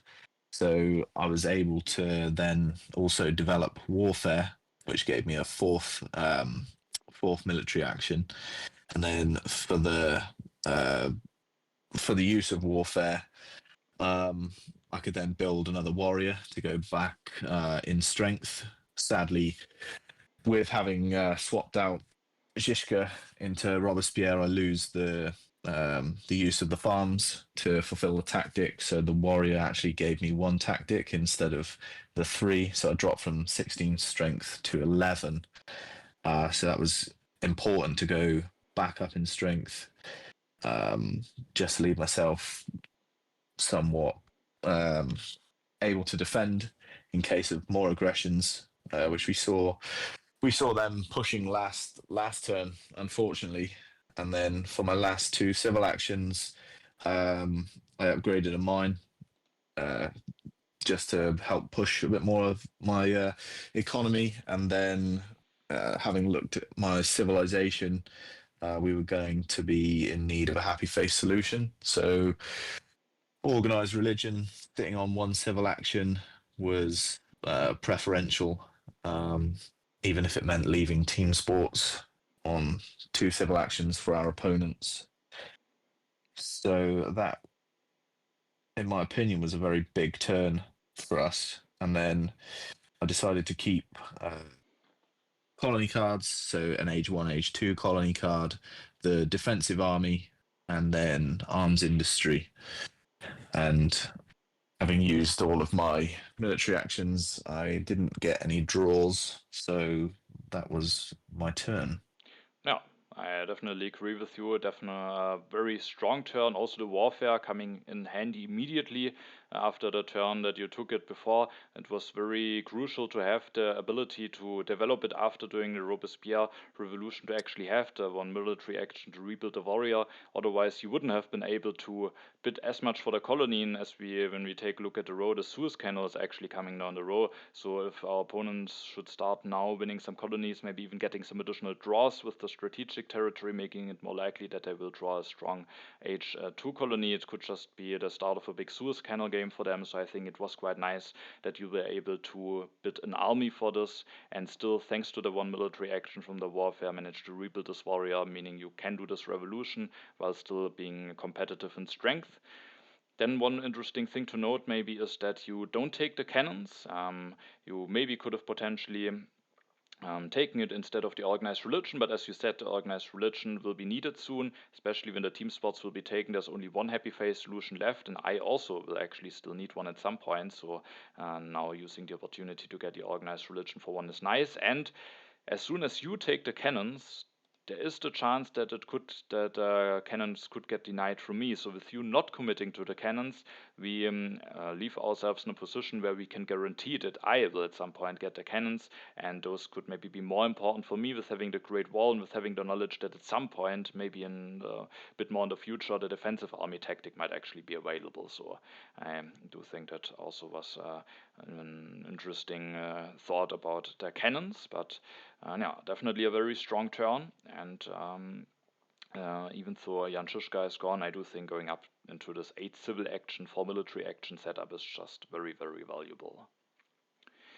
And Yeah, I completely on my turn as well. I forgot to mention that after the seed, I revealed the colony, and then we discussed yeah, so we that had it would this be very fair. nice revolution plan in mind, and then the colony was revealed, and I was actually first, oh no, you can't really bid that much because otherwise that would disrupt the revolution. But then you rightly mentioned that with developing the warfare, you can actually rebuild one warrior, so the warfare being quite a valuable pickup. After at the turn before, we thought, it's maybe just a card just in case you maybe at some point get Republic, maybe it will be useful, but it actually was very useful immediately, which was quite nice for us. Yeah, and I managed to draw another defense card as well. So Yeah, that's where the defense card come from, but it also helped my position to look a little less vulnerable. yeah. So with the draws from the strategic territory, that also makes a bit up for you missing out on one draw because of the Robespierre revolution. Majondor will actually follow up with doing a revolution on its own, not with Robespierre, but also with being able to at least do one civil action, thanks to Gutenberg. Sadly, not being able to get out of corruption, but I think it's still a very nice move for him to get out of. To get into a government form. That means, however, that he won't take a cannon, and with there being a second copy of cannon that is coming down the row, it will actually be guaranteed that if I want to, can take a copy of cannons at my turn. There's immediately the next colony revealed, the vast territory. You have drawn an additional colonization card. I think we were willing for you to send an army and your colonization cards, if I remember it correctly, because the vast territory, of course, being very valuable, and the Suez Canal still being in the row. We try to maybe make it as expensive as possible for our opponents to win it, or ideally maybe prevent them from winning it. At the end, Wandering Wolf is able to win it, but at least he has to send an army away. So I do think that worked out somewhat fine for us, but it's still very nice. Wandering Wolf, now we can maybe see why he was willing to pay 3 civil actions for the wave. Now, after winning the colony, he can use it very nicely to very cheaply rebuild his units while also being able to complete the Universitas. So a very nice plan. But with one downside, he doesn't have a free civil action to maybe take the cannons, meaning I can take the cannons at my turn, and you actually still will also have a chance to get a copy, so one of them at the end will miss out on a copy of cannons if we both take a copy now. Then it's my turn, and we are now in a position again where actually our opponents are have the strongest player, while you at the moment are the weakest player, so it's maybe not that beneficial to push. Wandering Wolf even made it to take the strength from Saladin. All of the events that I have in hand, develop territory 2, terrorism, international negotiations, are a bit risky. Terrorism could be very interesting. Maybe we could have been brave enough to push it into the deck, but we at the end made a decision against it. And then this turn I definitely want to take the cannons for one civil action, and then there's also a very strong wonder coming down the road, the ocean liner, which would also be very nice for me in a normal 4-player game. Maybe I would just take the cannons, take the ocean liner, take corruption, but in a team game, of course, I can also let the ocean liner service fall down into your civilization, and I think it's a lot easier for you to pick up the ocean liner service than it is for me. And with that, we made a decision that that will be a wonder that you will have the chance to get. And yeah, then for my turn, I will take the cannons. I can increase my population 2 times now with the frugality after I think the good harvest was revealed. I don't even need to play the reserves to get the 2 additional population out. And after that, I'm out of corruption. I have 2 civil actions left.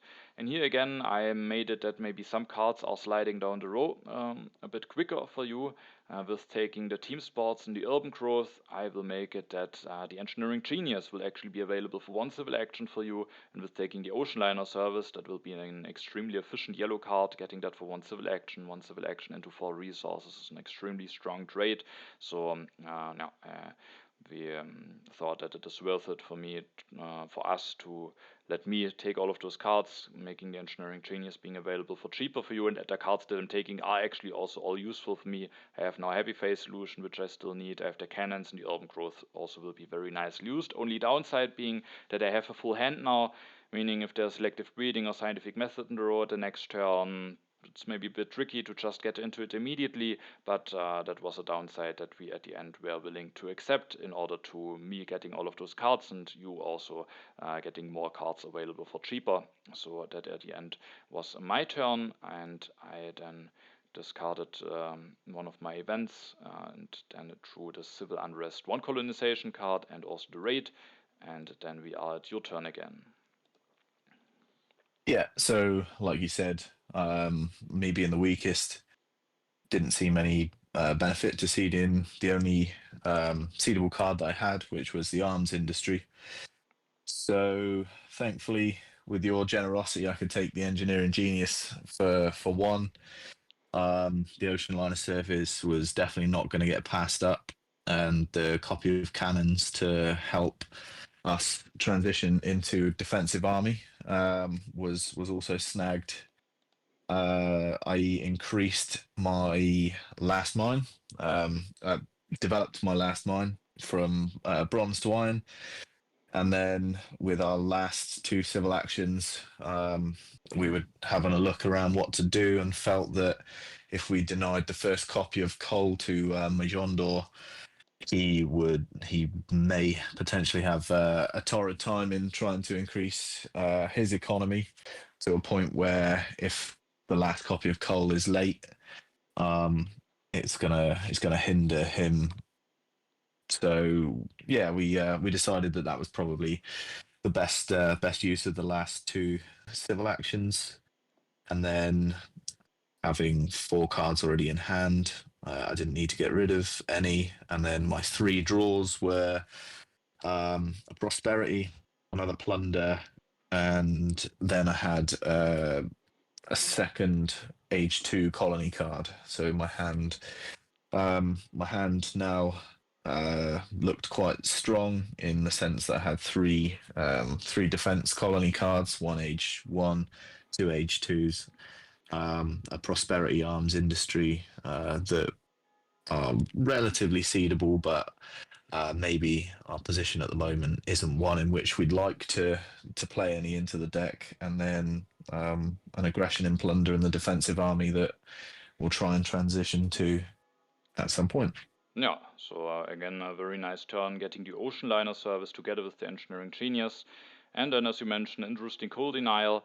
Maybe it was not necessarily needed because Majondor at the moment is missing 1 science to get into it, so he can't get into it very quickly anyway. But as you said, if the second copy is quite late, it might still be bad for him to not have it in hand and maybe go for it as soon as possible. Also, Wandering Wolf hasn't committed to iron yet, so maybe there's also a world where at the end both of them could go into coal, and so the alternative instead of taking coal would only have been taking the Urban Growth, which is of course a fine card, but at the end here with the team championship games being zero-sum games, we thought maybe denying them the coal will be worth more for us than getting 3 resources for yourself. Majondor will seed, and there's actually no strength event on top, which I somewhat expected with Wandering Wolf having taken the strength of Saladin. Instead, a wealthy territory is revealed, and here maybe my main intention was to actually make it a bit more expensive.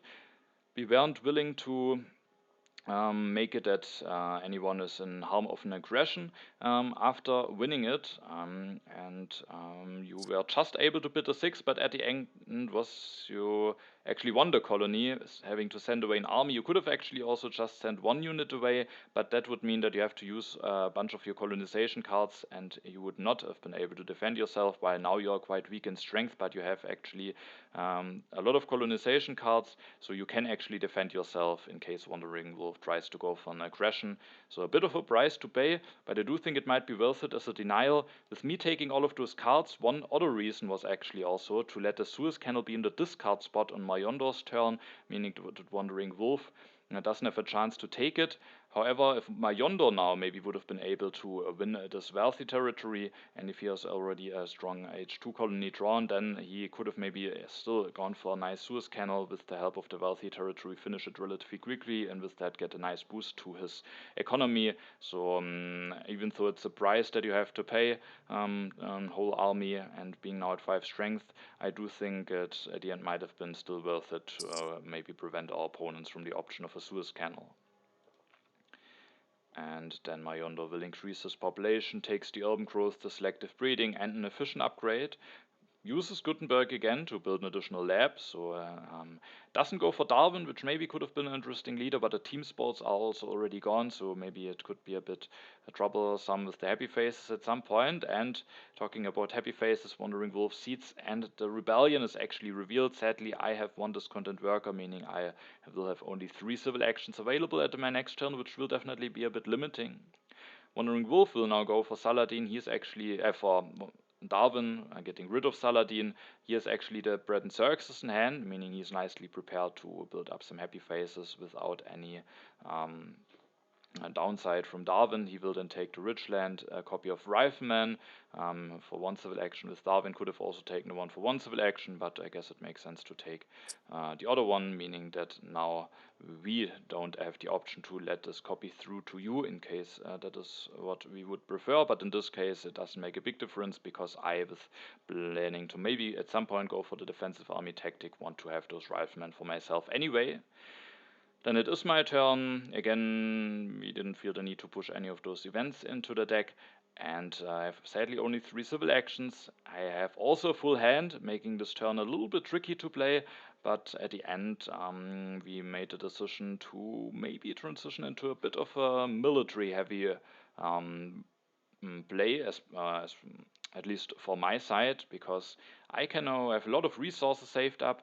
I have the patriotism, I can now upgrade a bunch of riflemen, which actually makes me the strongest and potentially quite threatening. I have some aggressions in hand, and if maybe, probably not at the next turn, but maybe in 2 turns, you at some point find a chance to reveal the defensive army tactic, then entering H3, I could actually be in quite a threatening position. So with that, I will play the patriotism, make space in my hand, take the rifleman, and then go for a bunch of upgrades, also getting me out of corruption. And I will then still make sure to draw 2 cards, maybe giving me a chance to draw a war or something from Rom H2, which could be quite strong.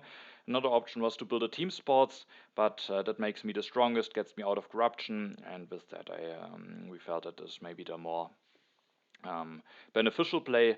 And then if I had the next turns, maybe just set up a team sport, set up the cannons. The knowledge of the ancients are coming, so hopefully I will have the necessary science to do that. Then relatively soon I could actually be in a very threatening position, because as soon as I maybe have 2 defensive army tactics going, which will take a little bit of a while still until I will be able to do that, but if I will have this double defensive army setup, I will be over 40 strength, which could be very threatening and could cause some real issues for our opponents. At least I have already 2, or now I actually will discard 1. I have 1 aggression in hand, wanted to keep those events as well. Maybe could have actually kept both aggressions, but on the other hand, it will also take a while until I have this set up. Maybe the events will be more useful until then. So I keep civil unrest, international negotiations, and the infiltrate.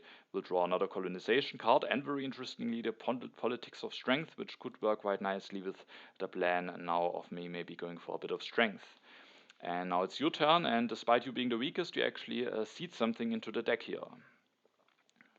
Yeah, I think we kind of got a bit fed up of not having much impact on the movement of the deck. So yeah, for whatever reason, we decided to seed the arms industry, and then I got slapped with pestilence along with both of our opponents, which wasn't too bad. You managed to dodge it, and with both of our opponents not sort of having great economies, I feel that we were probably in a good position here to take it, especially with ocean liner service for myself. So with no spare population, we felt that it was best to basically destroy a farm. It was kind of redundant in terms of the ocean liner service is going to help me pop anyway. So with having to destroy the farm, we then used 4 civil actions, including the engineering genius, to finished the ocean liner service.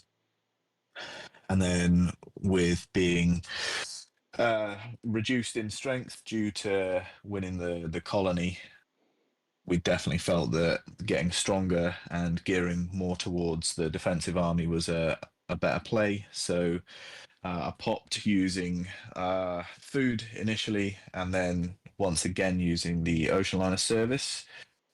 Developed developed cannons, and then built one cannon, one warrior to then look at going into the outdated defensive army next turn, for the turn after, you being able to copy it for a very handsome strength push, which then left me two civil actions, which I used to snag the copy of Breakthrough, which meant that my science and um, my science, and then the breakthrough was quite nice moving forward for moving into age 3. Yeah. In terms of cards, I again didn't need to discard any, but I drew Raid and the Refugees, and the Refugees being the most notable because you had a very nice strength increase potentially coming, and if it didn't affect one of our opponents and it hit me, it was I think I messaged you saying I was just going to transfer you a population if it did ultimately hit me. Yeah. You will ship me one bit of your population with the ocean liner service. Yep. And with you having the ocean liner, even if the refugees should hit you at the end, I think maybe you can manage to be fine with the population loss. So yeah, that could be potentially be a nice event to push into the deck at your next turn. And I do think, now, your board is looking very nice. All the area of the economy is covered. Lots of civil and military actions. The only one thing that could maybe still be missing as efficient way to increase your strength, because you can only use the defensive army outdated. You missed out on the rifleman, so that was one maybe weakness in your position where we were maybe a bit worried that that could get exploited. But our opponents at the moment are not looking like they can go for a very big strength push, so we weren't worried for the moment. But maybe at some point that could be one downside or one weakness of your civilization that maybe could get exploited. And then Majondor will seed. The foray is revealed, which I and Wandering Wolf are part of, so both teams have one player to get some resources and food.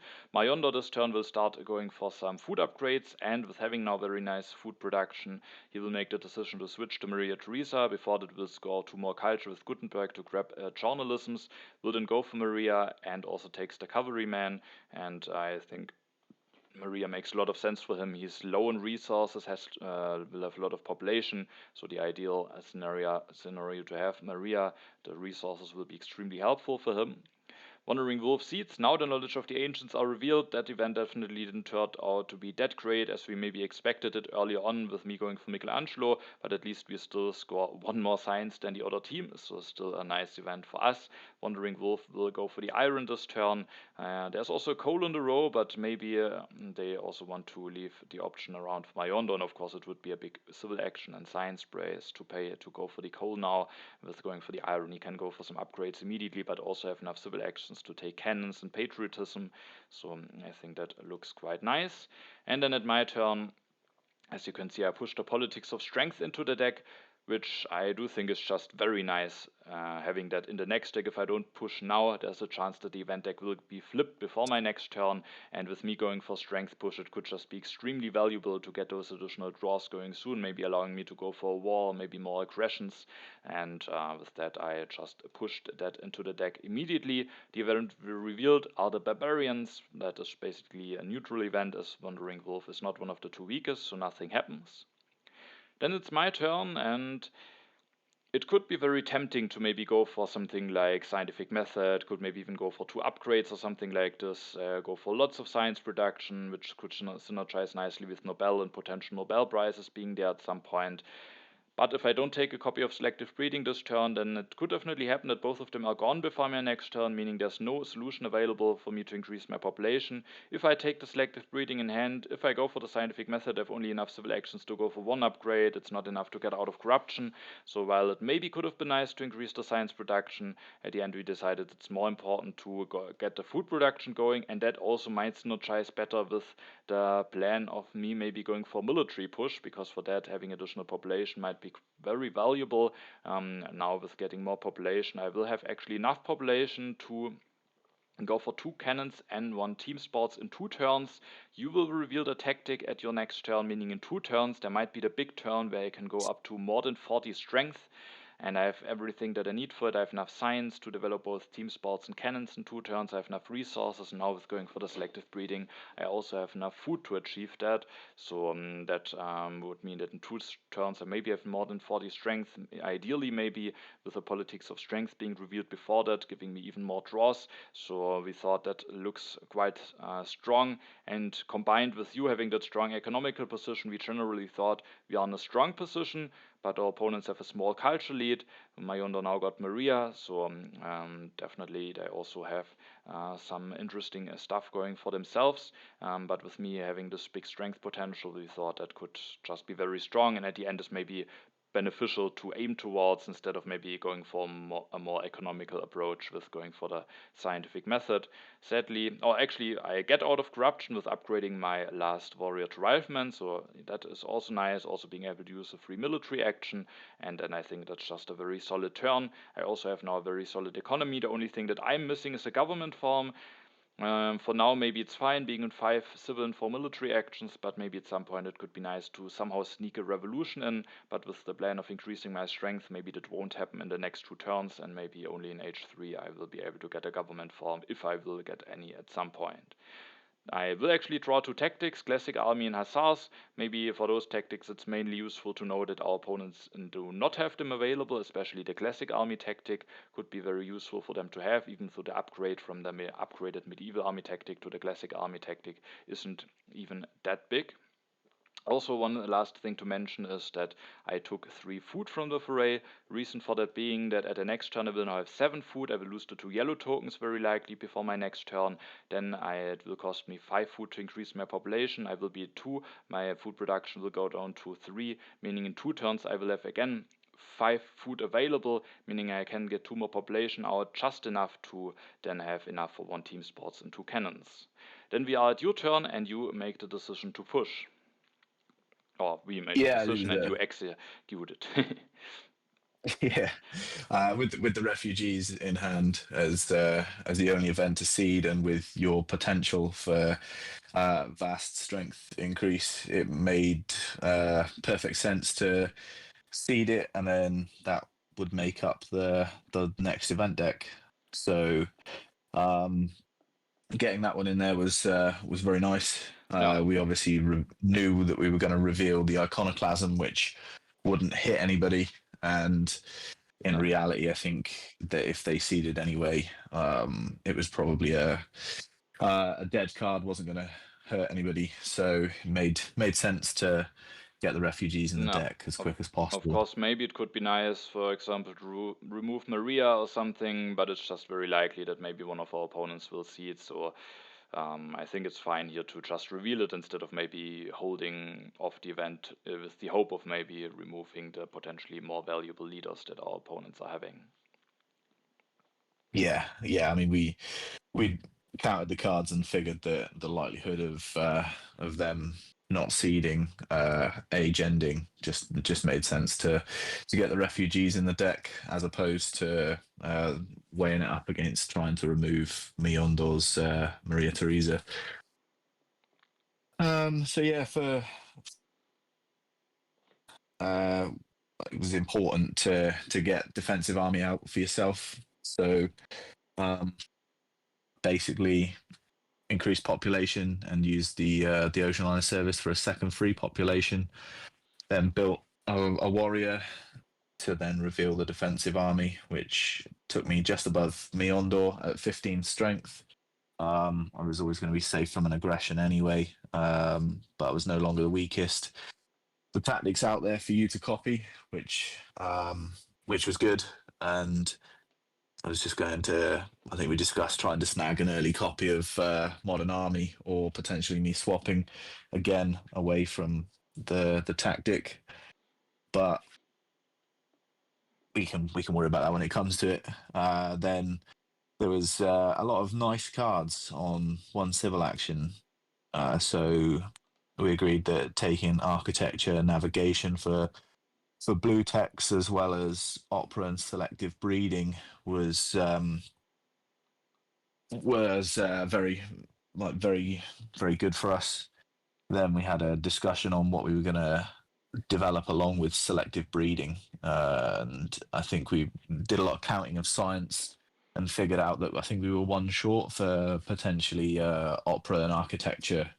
So we went for navigation using Breakthrough 2, and then upgraded a farm to selective breeding, just for long-term stability of food sources. So I wasn't going to drop into any famine. And that kind of set the turn up for, in a few turns, we were going to be looking at architecture and opera moving forward. If we were given the sort of luxury of having a bit more of a greedy play. Otherwise, just trying to keep tabs on on our opponents with military. So at the end of my turn, I drew 2 cards, and that was War Over Technology and another pact, which was the promise of military protection, which we clearly didn't want to give to any of our opponents. Yeah. And they wouldn't have accepted giving us a 4 strength increase, so kind of useless. But No, the pact, sadly, ideally, of course, maybe it would be if there could be a team game mode implemented in the app where the pacts are removed, but sadly that doesn't exist. So for now, the pacts are just in those team games useless draws. But yeah, nothing we can do about that. And yeah, for your turn, I do think just nice navigation helps you a bit with the strength. There might definitely be some colonies coming with Wandering Wolf having that copy of cartography. And I think we thought about grabbing that breakthrough for 3, but then noticed that we are still just 1 sign short of going for architecture and opera at the next turn. So at the end just decided to go for the more action efficient play. Majondor at his turn can start using Maria's additional resources, will go to some upgrades to cavalryman. With that, maybe the back and forth between you and Majondor is continuing again. And he will then take the reserves for 3 even, but with him being on bronze mines, that could be valuable, especially as we can see the coal will actually not be taken by him at that point. Maybe he is figuring that those upgrades are too late anyway. Maybe the military pressure that soon will be upon them now, especially after having seen the defensive army reveal, will not give him the freedom to go for those upgrades, and instead maybe at this point he made a decision to actually stay on bronze mines and maybe be somewhat fine with the additional resources from Maria. And then Wandering Wolf will use the last chance, there's only 1 card left in the deck, to go for the bread and circuses before those are discarded. Could have been maybe a bit bad if the age ended, but Majondor, of course, they knew that they had to be careful, so they just let the age be an age 2 for Wandering Wolf, allowing him to go for those. He will go for some upgrades, goes for the Rifleman, getting a bit stronger, and then ends his turn. Now it is my turn, and I am the strongest. We know that there are some strength events in there, especially the politics of strength could be extremely useful. Also, we had knowledge that the civil unrest is not in the deck, and with that, and with our opponents likely being able to defend against an aggression, I seeded the international negotiations into the deck, and we are a bit lucky. Just at the point where age 3 starts, that event is immediately revealed, giving me 5 additional draws. Sadly, no war, but there are some interesting impacts, especially impact of strength maybe. There's a very interesting tactic with the modern army, if I should at some point get the tanks or maybe the last copy of Cavalryman. So definitely quite nice to see this event revealed immediately. With the downside, of course, being that you will miss out on your next draws. That's a bit bad. But I do think I get more draws than you will be missing out on. With me going for the strength push, maybe at this point draws could be more valuable for me than for you missing out on those draws. But that's of course definitely a downside, but we were still happy to see it. And yeah, then it's my turn. I have some unhappy phases, so I can't really build any cannons this turn anyway, and I also can't copy the defensive army tactic this turn yet anyway. So I do think it's best to just go for team sports. However, I can't use the urban growth, as this would still leave me in corruption. So I think it's nice to build it without it, get out of corruption. Then I have 2 civil actions left, and as I still need at some point, hopefully, want to get into a government form, I do think some additional science will be extremely useful. So the revolutionary idea will be my preferred pick for the last 2 civil actions. And yeah, at the next turn, then, as you can see, I have enough science to get into cannons. I have enough resources to build 2 cannons. I have enough military actions to build 2 cannons and copy the defensive army tactic, putting me over 40 strength. And I have a lot of aggressions. And actually, with that many cards in hand, it was quite a tough decision on what cards to keep.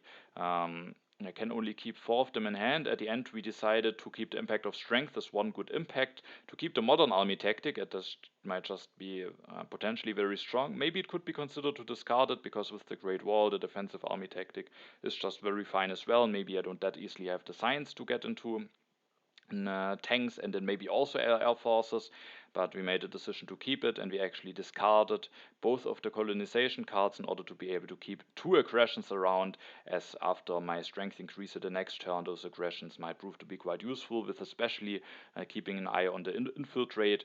That of course has a lot of potential. Maybe one of the opponents will go for an H3 leader, and then there's the potential that I could just infiltrate that H3 leader. So definitely that was 1 card that could potentially be very strong.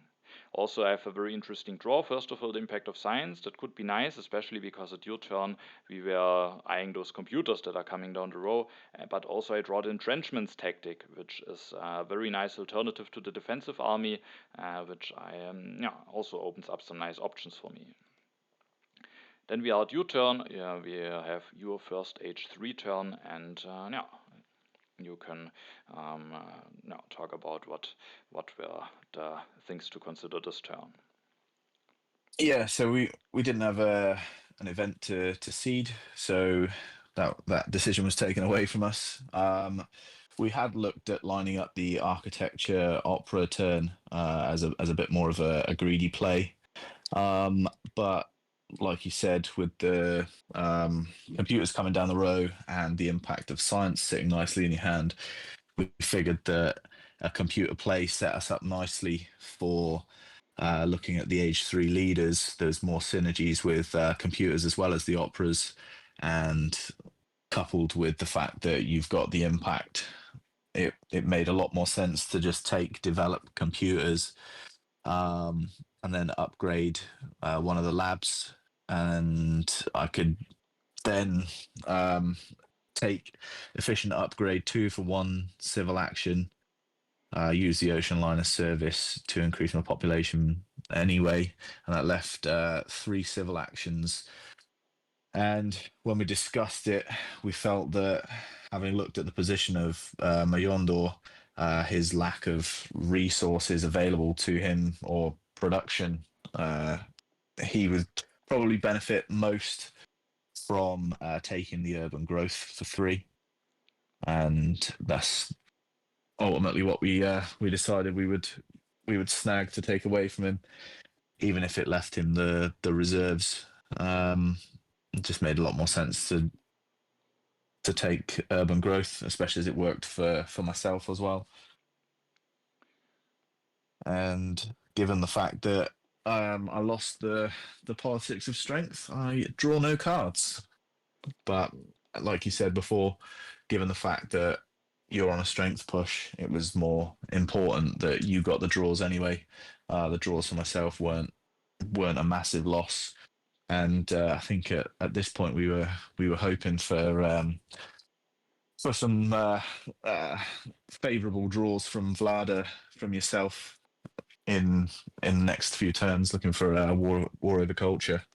Yeah, that was definitely a big thing that we are hoping towards. I already have some very nice cards in hand, but as soon as I draw a war with the big strength that I can be going for, the game could be looking really good for us. Already, I think our position is quite nice. Maybe after Majondor's turn, we can take a look at the overview and see how the position is looking overall. But with the war, I think things might be looking very nice. So that definitely was something to hope towards.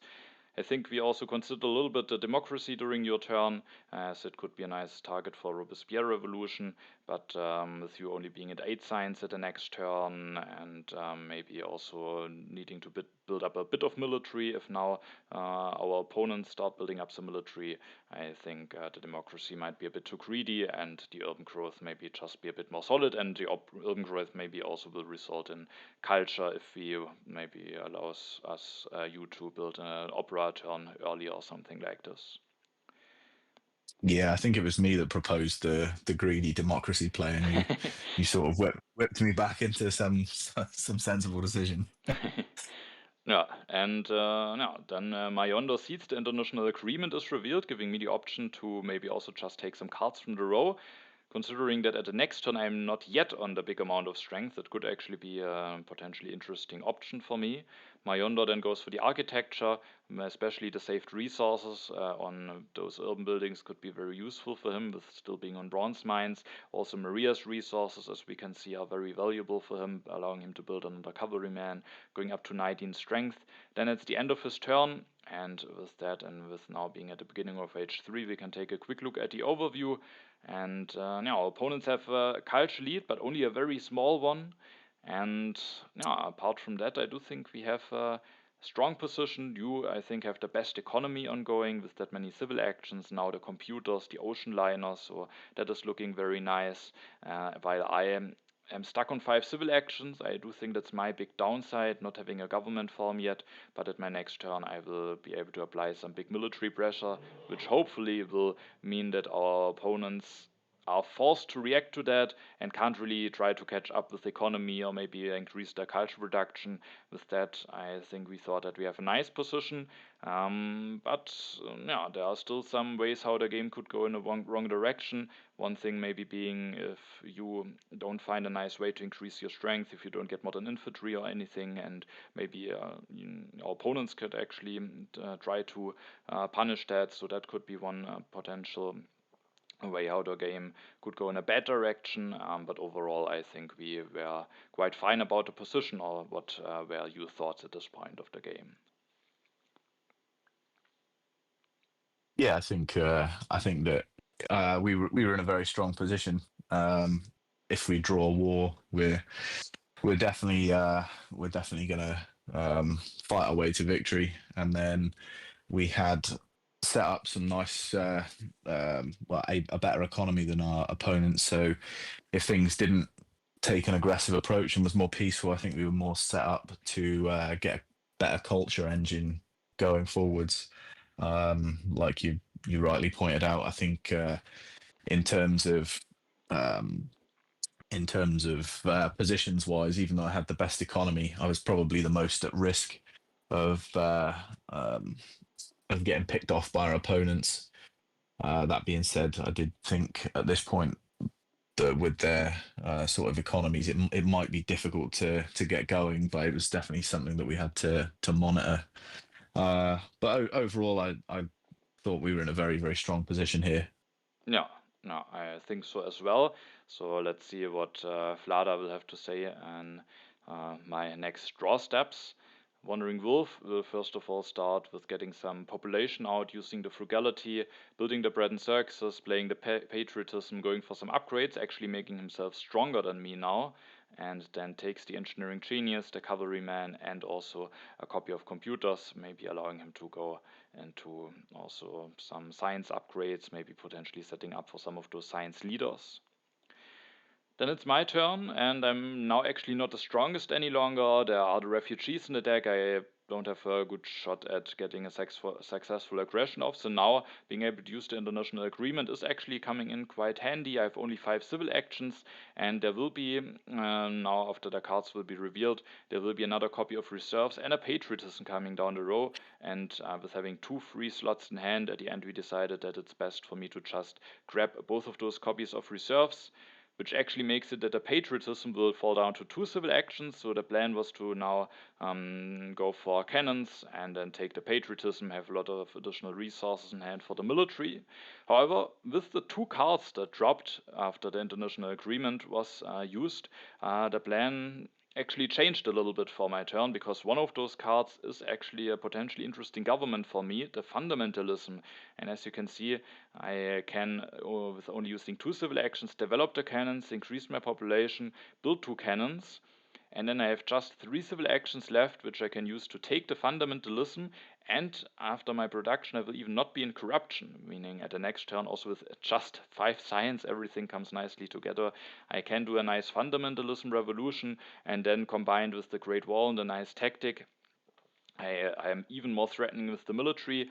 I, of course, don't have any war drawn yet, but I have some aggressions. Even without a war, I do think I can do some significant damage to the position of our opponents, especially also with this infiltrate. And then there's, of course, still some time left in H3, meaning that yeah, we still have a good chance to maybe get my hands on a war at some point.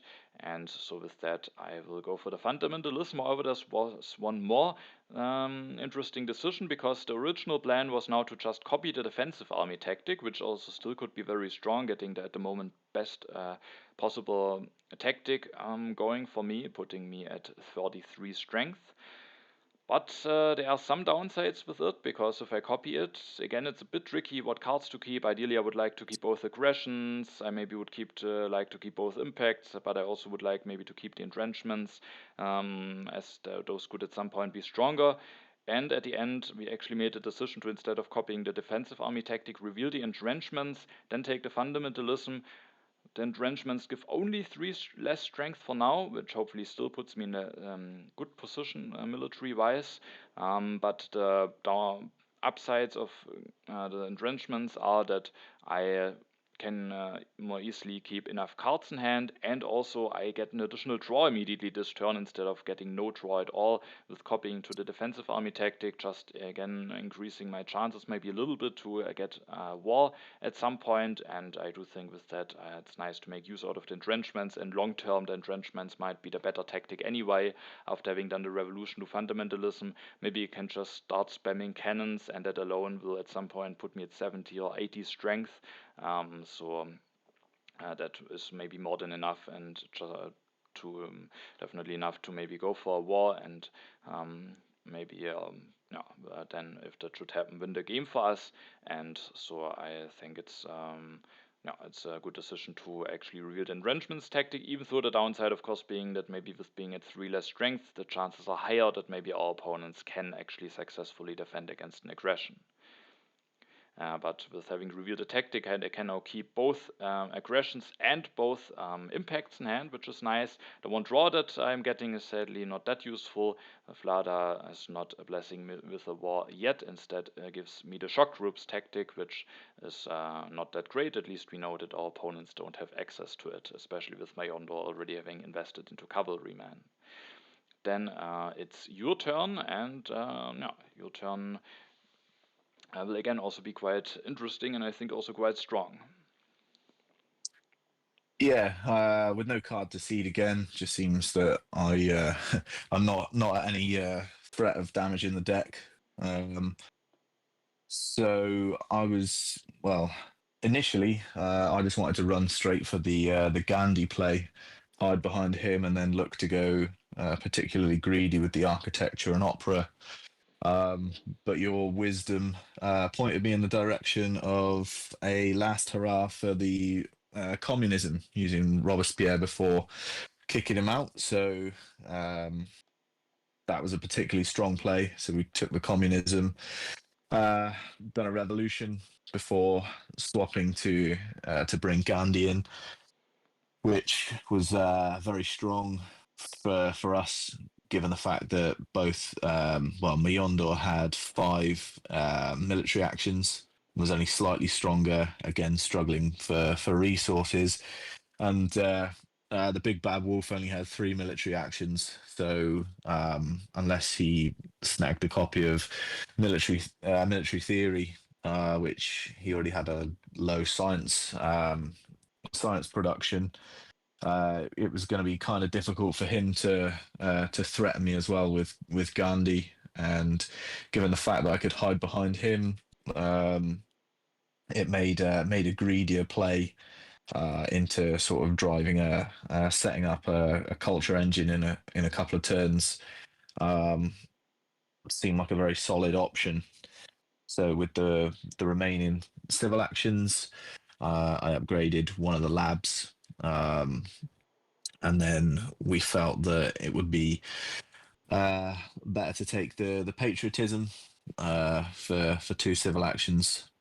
So that left us, well, it left me after that turn with 3 disgruntled workers, but potentially for next turn being able to triple push out a triple opera under architecture, which, whilst I was hiding behind Gandhi, seemed like quite a nice option. Yeah, yeah, I think Gandhi is a very nice pickup here for you, because the military was one thing that we were worried about, that how the game could go wrong for us, especially because when I go for strength push and force our opponents to increase their strength and you don't have a nice way to increase your strength, they just might naturally end up in a position where they can maybe fire off aggressions against you or something like this. But now with Gandhi, aggressions will be very painful for them. Wandering Wolf at this point can't even go for any, and wars at this point are also very difficult to achieve for them.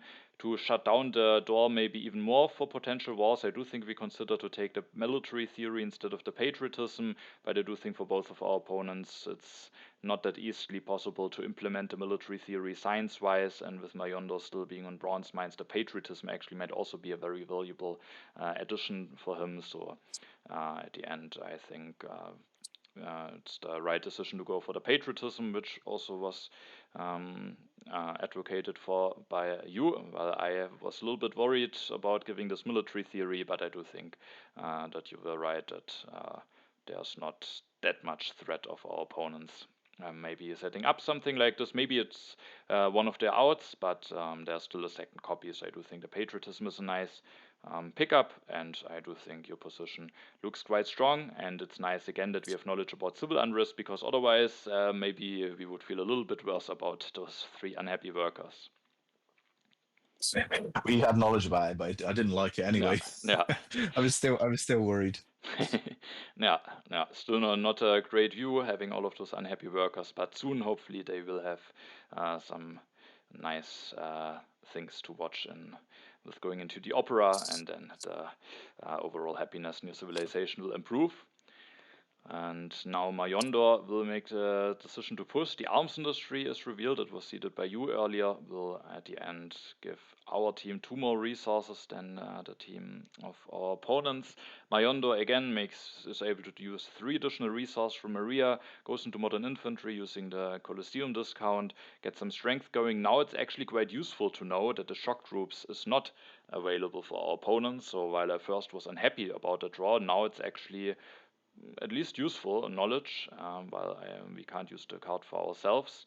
The knowledge is still useful. Wandering Wolf will go for the cannons, builds the cannon, takes the air forces, and as we can see, both of them try to increase their strength, and with both of them having increased their strength, now the decision had to be made which one will be the target of an aggression, or is maybe seeing the impact even the best. So for that we had to check how many defense cards do they need to defend. Wandering Wolf, for him if he has 2 H2 defense cards, it's just not enough for him to defend. But if he has 1 H2 and 1 H3 defense card, for example, or 2 H3 defense cards, he could defend against an aggression from me. While for Majondor, if he has 2 H2 defense cards, he only needs 1 H3 defense cards to actually be able to defend. But if he has only 1 H2 defense card, then he would need 2 H3 defense cards to be able to defend, and with that, with Majondor more likely needing a total of 3 or defense cards, or maybe 2 H3 defense cards, which would be enough. At the end, we made a decision to go against Majondor, but also it has to be decided which aggression is actually used. The Infiltrate is maybe the potentially more damaging aggression, because Maria could still provide quite a nice amount of value over the next few turns, but there's definitely the chance that Majondor could defend. I do think the Infiltrate has an even bigger potential, maybe later on in H3, so with that we made a decision to go for the Plunder. And we are of course hoping that it will be successful, and indeed Majondor, unfortunately for them, doesn't have the necessary defense cards to defend, and with that I can take some resources and food away, and actually we made a decision to take mainly food for food and only one resource. The reason being that now when I do the Fundamentalism Revolution, going up to 46 strength, making me even more threatening, I will be at 10 food at my next turn, just enough to get 2 more population out. Additionally, there's the red cross coming down the row, and in case I don't draw a war at my next draw, it could still be quite nice to maybe have a potentially good peaceful option to score some culture. So because of those two reasons, I think it's nice to take some food away, and it also makes it more difficult to increase the population at the next turn for Majondor, so it's not that easily possible to use Maria very nicely. So I do think this Plunder is quite nice for me, and also doing the revolution. Just now finally I have a lot of civil and military actions, I'm even more threatening, and from now on I can just spam a lot of cannons, and that will give me a very big strength potential. But of course, in order to make really nice use out of the strength, it could be nice to draw war, so we were very excited to see what my draw will be for the turn. And I don't get a war yet, but 2 more aggressions, a colonization card, so maybe there won't be a war happening, but those aggressions of course also have the potential to do quite a lot of damage to our opponents. Then we are again at your turn. And so, like has been the theme for me, I have no card to seed.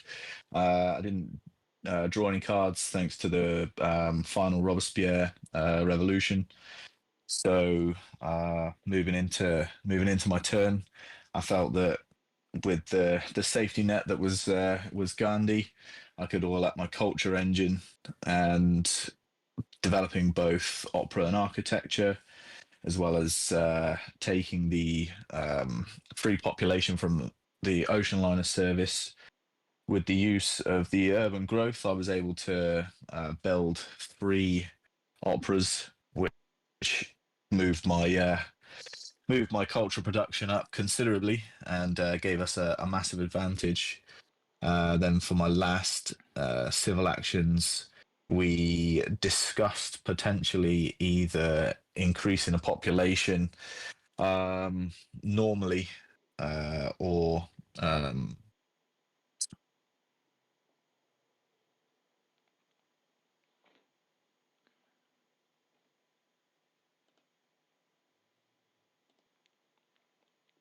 so yeah, we looked at basically increasing population using food, which would then chew up some resources, as well as taking modern infantry and denying the first copy of military theory.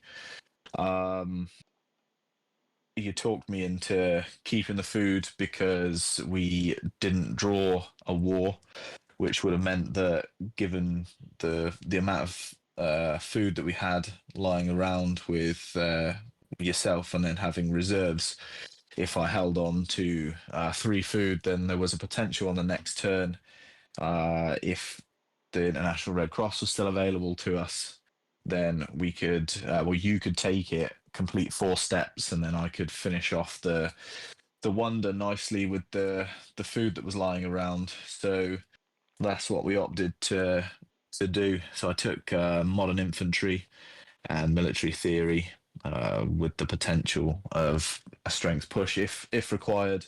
But we went for a full greedy play here, where triple opera made a hell of a lot more sense, and with a plus 14 production per turn. Any sort of small advantage in culture that they had would soon get wiped out for the remainder of age 3, given that I felt that we were again superior in an economy. So that saw out my turn, and for my 3 military cards that I drew the impact of balance, the impact of competition, and annoyingly, I drew the first copy of a war over culture between the two of us. So we were almost being teased by Vlada. Yeah, so that war landed maybe in the wrong hands, but no, nonetheless, with your triple opera turn, you are really starting to generate a big culture lead. So, and if the retro should be available for me, I will also be able to score some culture. So, yeah, I do think even without a war, it's definitely looking not bad for us at this point. And now, with also the last copy of Military Theory now being taken, the other one not being picked up by our opponents, you are basically now completely safe from a war. Fundamentalism and communism are gone, so no war will be declared against you. And the nice thing is also that Wandering Wolf, with being only in 3 military actions, can't play an aggression against you, and you still have the 2 H2 defense cards, meaning you are safe from an aggression from Majondor. So while the play is greedy in some regard, I do think it's also justified to go for it, as you are at this point relatively safe with Gandhi. And then Majondor seeds, the refugees are revealed. I will gain a population, you lose one, so the population that will switch from your civilization to mine is now happening.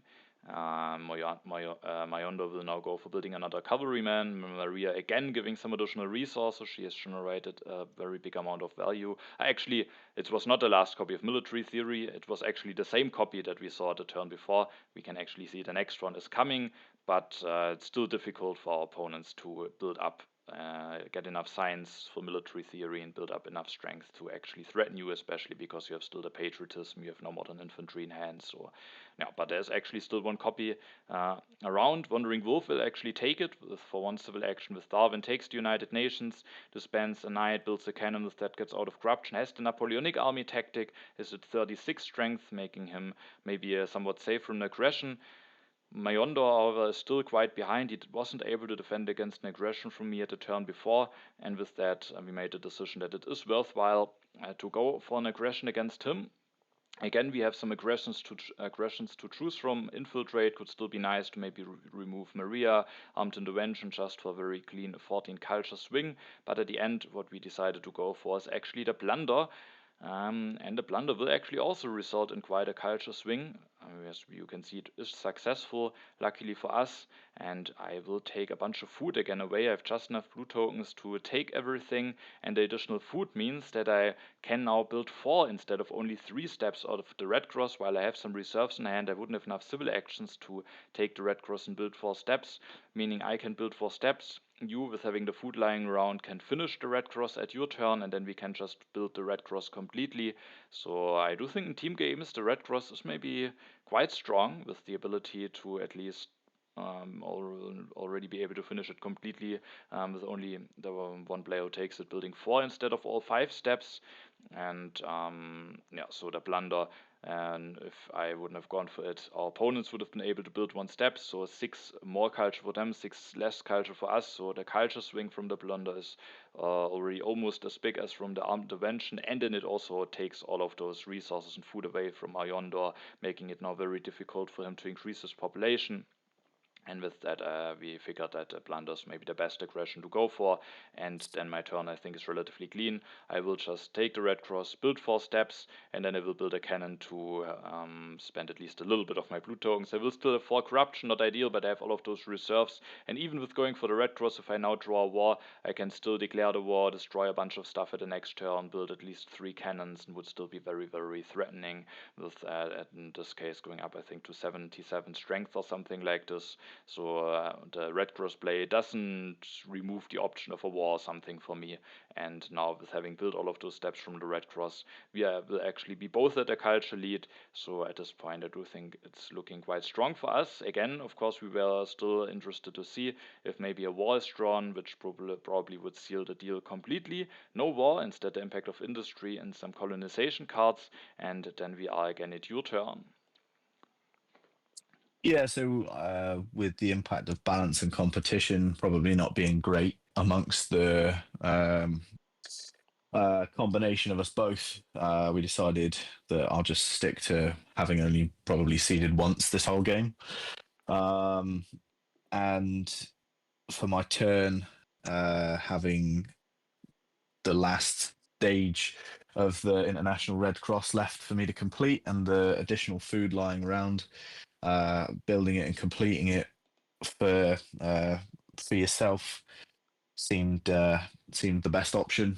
I get the 6 culture, you get an additional 3 on completion, and then developing military theory also increased my strength, as well as being able to build the 4th opera to push an even more bigger culture drive.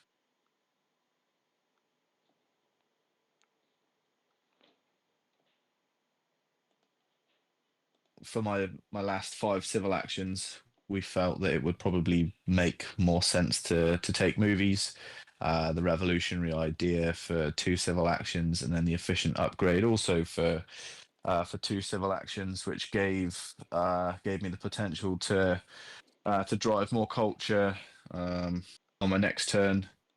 And then I was also set up nicely for pushing any strength should the need arise, but it didn't really seem like it was going to. But I had obviously modern infantry, the patriotism there, and hadn't committed a large amount of resources into anything else. So that saw the end of my go. However, I did draw 1 more colonization card and 2 huge colonies for us. Sorry, 2 huge impacts for us to give it away. One of them was colonies, but the other was the impact of culture. So we had 2 good seedable cards going into my next turn. Yeah, so definitely a very nice draw. So I didn't get any wars, but now you have some very strong impacts for us to push into the deck. And when we take a look at the overview at this point, we both have the culture lead. I'm still very threatening for the military. And with that, at this point, our opponents didn't see any hope left for them and made a decision to resign. And I also do think that I couldn't really imagine any scenario where they could catch up to us unless we do a really big misplay. But even then, you have this big culture reduction. They can't go for any wars. So really, if I have drawn a war or aggressions, can play them against them. And even without any aggressions or wars, it's just I think at this point. Yeah, I do think there's almost no hope left, or probably no hope left for them. So with that, I made a decision to resign, and yeah, with that, at the end, we managed to win this game. And yeah, so it ended a little bit quicker as we expected, but I do also probably at this point didn't see any big out for them. No, I don't think anything was obvious. If we draw a war, they were in big trouble. They probably didn't know that we didn't have a war anyway, which would have made would have just sealed the deal. And then with the culture production and your strength and position, I think their outs were practically zero, and with some good impacts like the impact of science, culture. I feel that still with a superior economy, that our final few turns would just have been seeing the game out and increasing the lead already. Yeah, so no, definitely at this point, I think a very tough position for opponents, and with that, a perfectly fine decision for them to resign. And yeah, with that, we have won the game. I do think this game went quite nicely for us already in the early game. I had a good feeling about our position. We both managed to get some nice economical build-up going relatively quickly. I with the pyramids and the iron. You had Clio, managed to build your own roads very efficiently, got into alchemies very quickly, and then at the same time we managed to prepare ourselves for the military quite nicely. You had a nice chance to get Jan Shushka for 2 civil actions. I had a nice chance to get a Great Wall for 2 civil actions, also thanks to the Michelangelo pickup, which I think was a nice call at the turn before. And then we could defend our nice economical positions, and at some point with the Great Wall, during H2 could even start setting up for a big military push myself, which forced our opponents to respond instead of maybe trying to catch up in the economical disadvantage that they had. And yeah, so I do think this game went relatively cleanly for us, maybe with some lucky card reveals at some point, and so definitely everything went very smoothly. But I do think we also, yeah, made some good decisions, and with that, at the end, were able to win this game. And now, what is your resume after this game is finished? What are your thoughts? I think our opponents kind of pushing early military, putting some pressure on, was something that we needed to control, and I think we did that quite well, going through age one into age two. We sort of navigated the event deck relatively well, even though I didn't navigate much of the event deck. I still think that bouncing from like weakest to strongest, or at least staying away from weakest, kept us in a good position. We didn't sort of leave ourselves vulnerable too much. I know we got caught once by the double aggression, but apart from that, the snagging of cards at key times and sort of not playing too greedy played into our hands, being able to slowly grind an economy out, which I think our opponents struggled with. Pushing strength and economy was probably the changing of the tide going into age two and then taking it into age three. I felt that a few big turns for us in age two probably secured our victory, Yeah, as long as we could just see it out.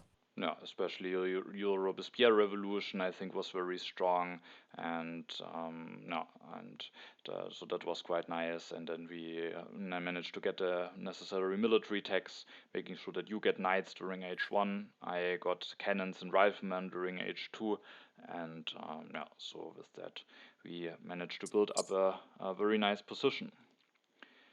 And yeah, so with that, the game has finished. Majondor and Wandering Wolf were defeated this time, but we definitely might see them again in the tournament at some point, because they still have the chance, if they win the next game, to move on to the KO round, and then also still have a shot at winning the tournament. With this win, I think we are for certain through to the KO round, and I do think I didn't take a close look at the tiebreaker rules, but if it is just expected tiebreaker that with the same amount of points the direct duel will decide, then I think we at this point even guaranteed already the first spot of the group, because both of the teams that are have at one win at this point are the two teams that we already defeated. So we had a very nice start into the tournament, but especially, of course, it will be very exciting entering the KO round. So that will be very exciting. I think you are probably looking forward to it as well. Yeah, definitely. I mean, it's that was a good game against some strong opponents, and I definitely think that the more you go into the tournament, the more difficult it gets, and the more head scratching you do over turns. So yeah, it's nice to have secured promotion already, and then we can look forward to the knockout stages. Yeah, so definitely happy about how the tournament went so far, and yeah, with that, of course, we are interested to hear your thoughts on the game that you just saw. Maybe there were some moments where you would have done things differently. Also, definitely leave some feedback on how interesting those team championship games are for you. If that maybe is a format that you are especially interested in, or if you maybe rather want to focus on the other tournaments. That game was actually voted for by my Patreon supporters as one special video for April. And but yeah, if a lot of you write or mention that that is a format that you would like to see more, we can see if we maybe can also show one of the upcoming rounds. So definitely leave some feedback in the comments. And then we are at the end, and I just have to say a big thanks to you, Ristey, that you joined me here for 2.5 hours discussing about this game. And so thanks a lot for your time and for being with me in this video. No problem. It was my pleasure. I've enjoyed it, and it's probably a big tick in a box of life goals achievement in not only featuring in a video but actually being invited on. So thank you very much for having me. Yeah. So definitely very nice discussing that we had, and some nice analysis of the game. And so leave some feedback in the comments. And then we are finished with this video. Thank you all for watching, and have a nice time. See you in the next one.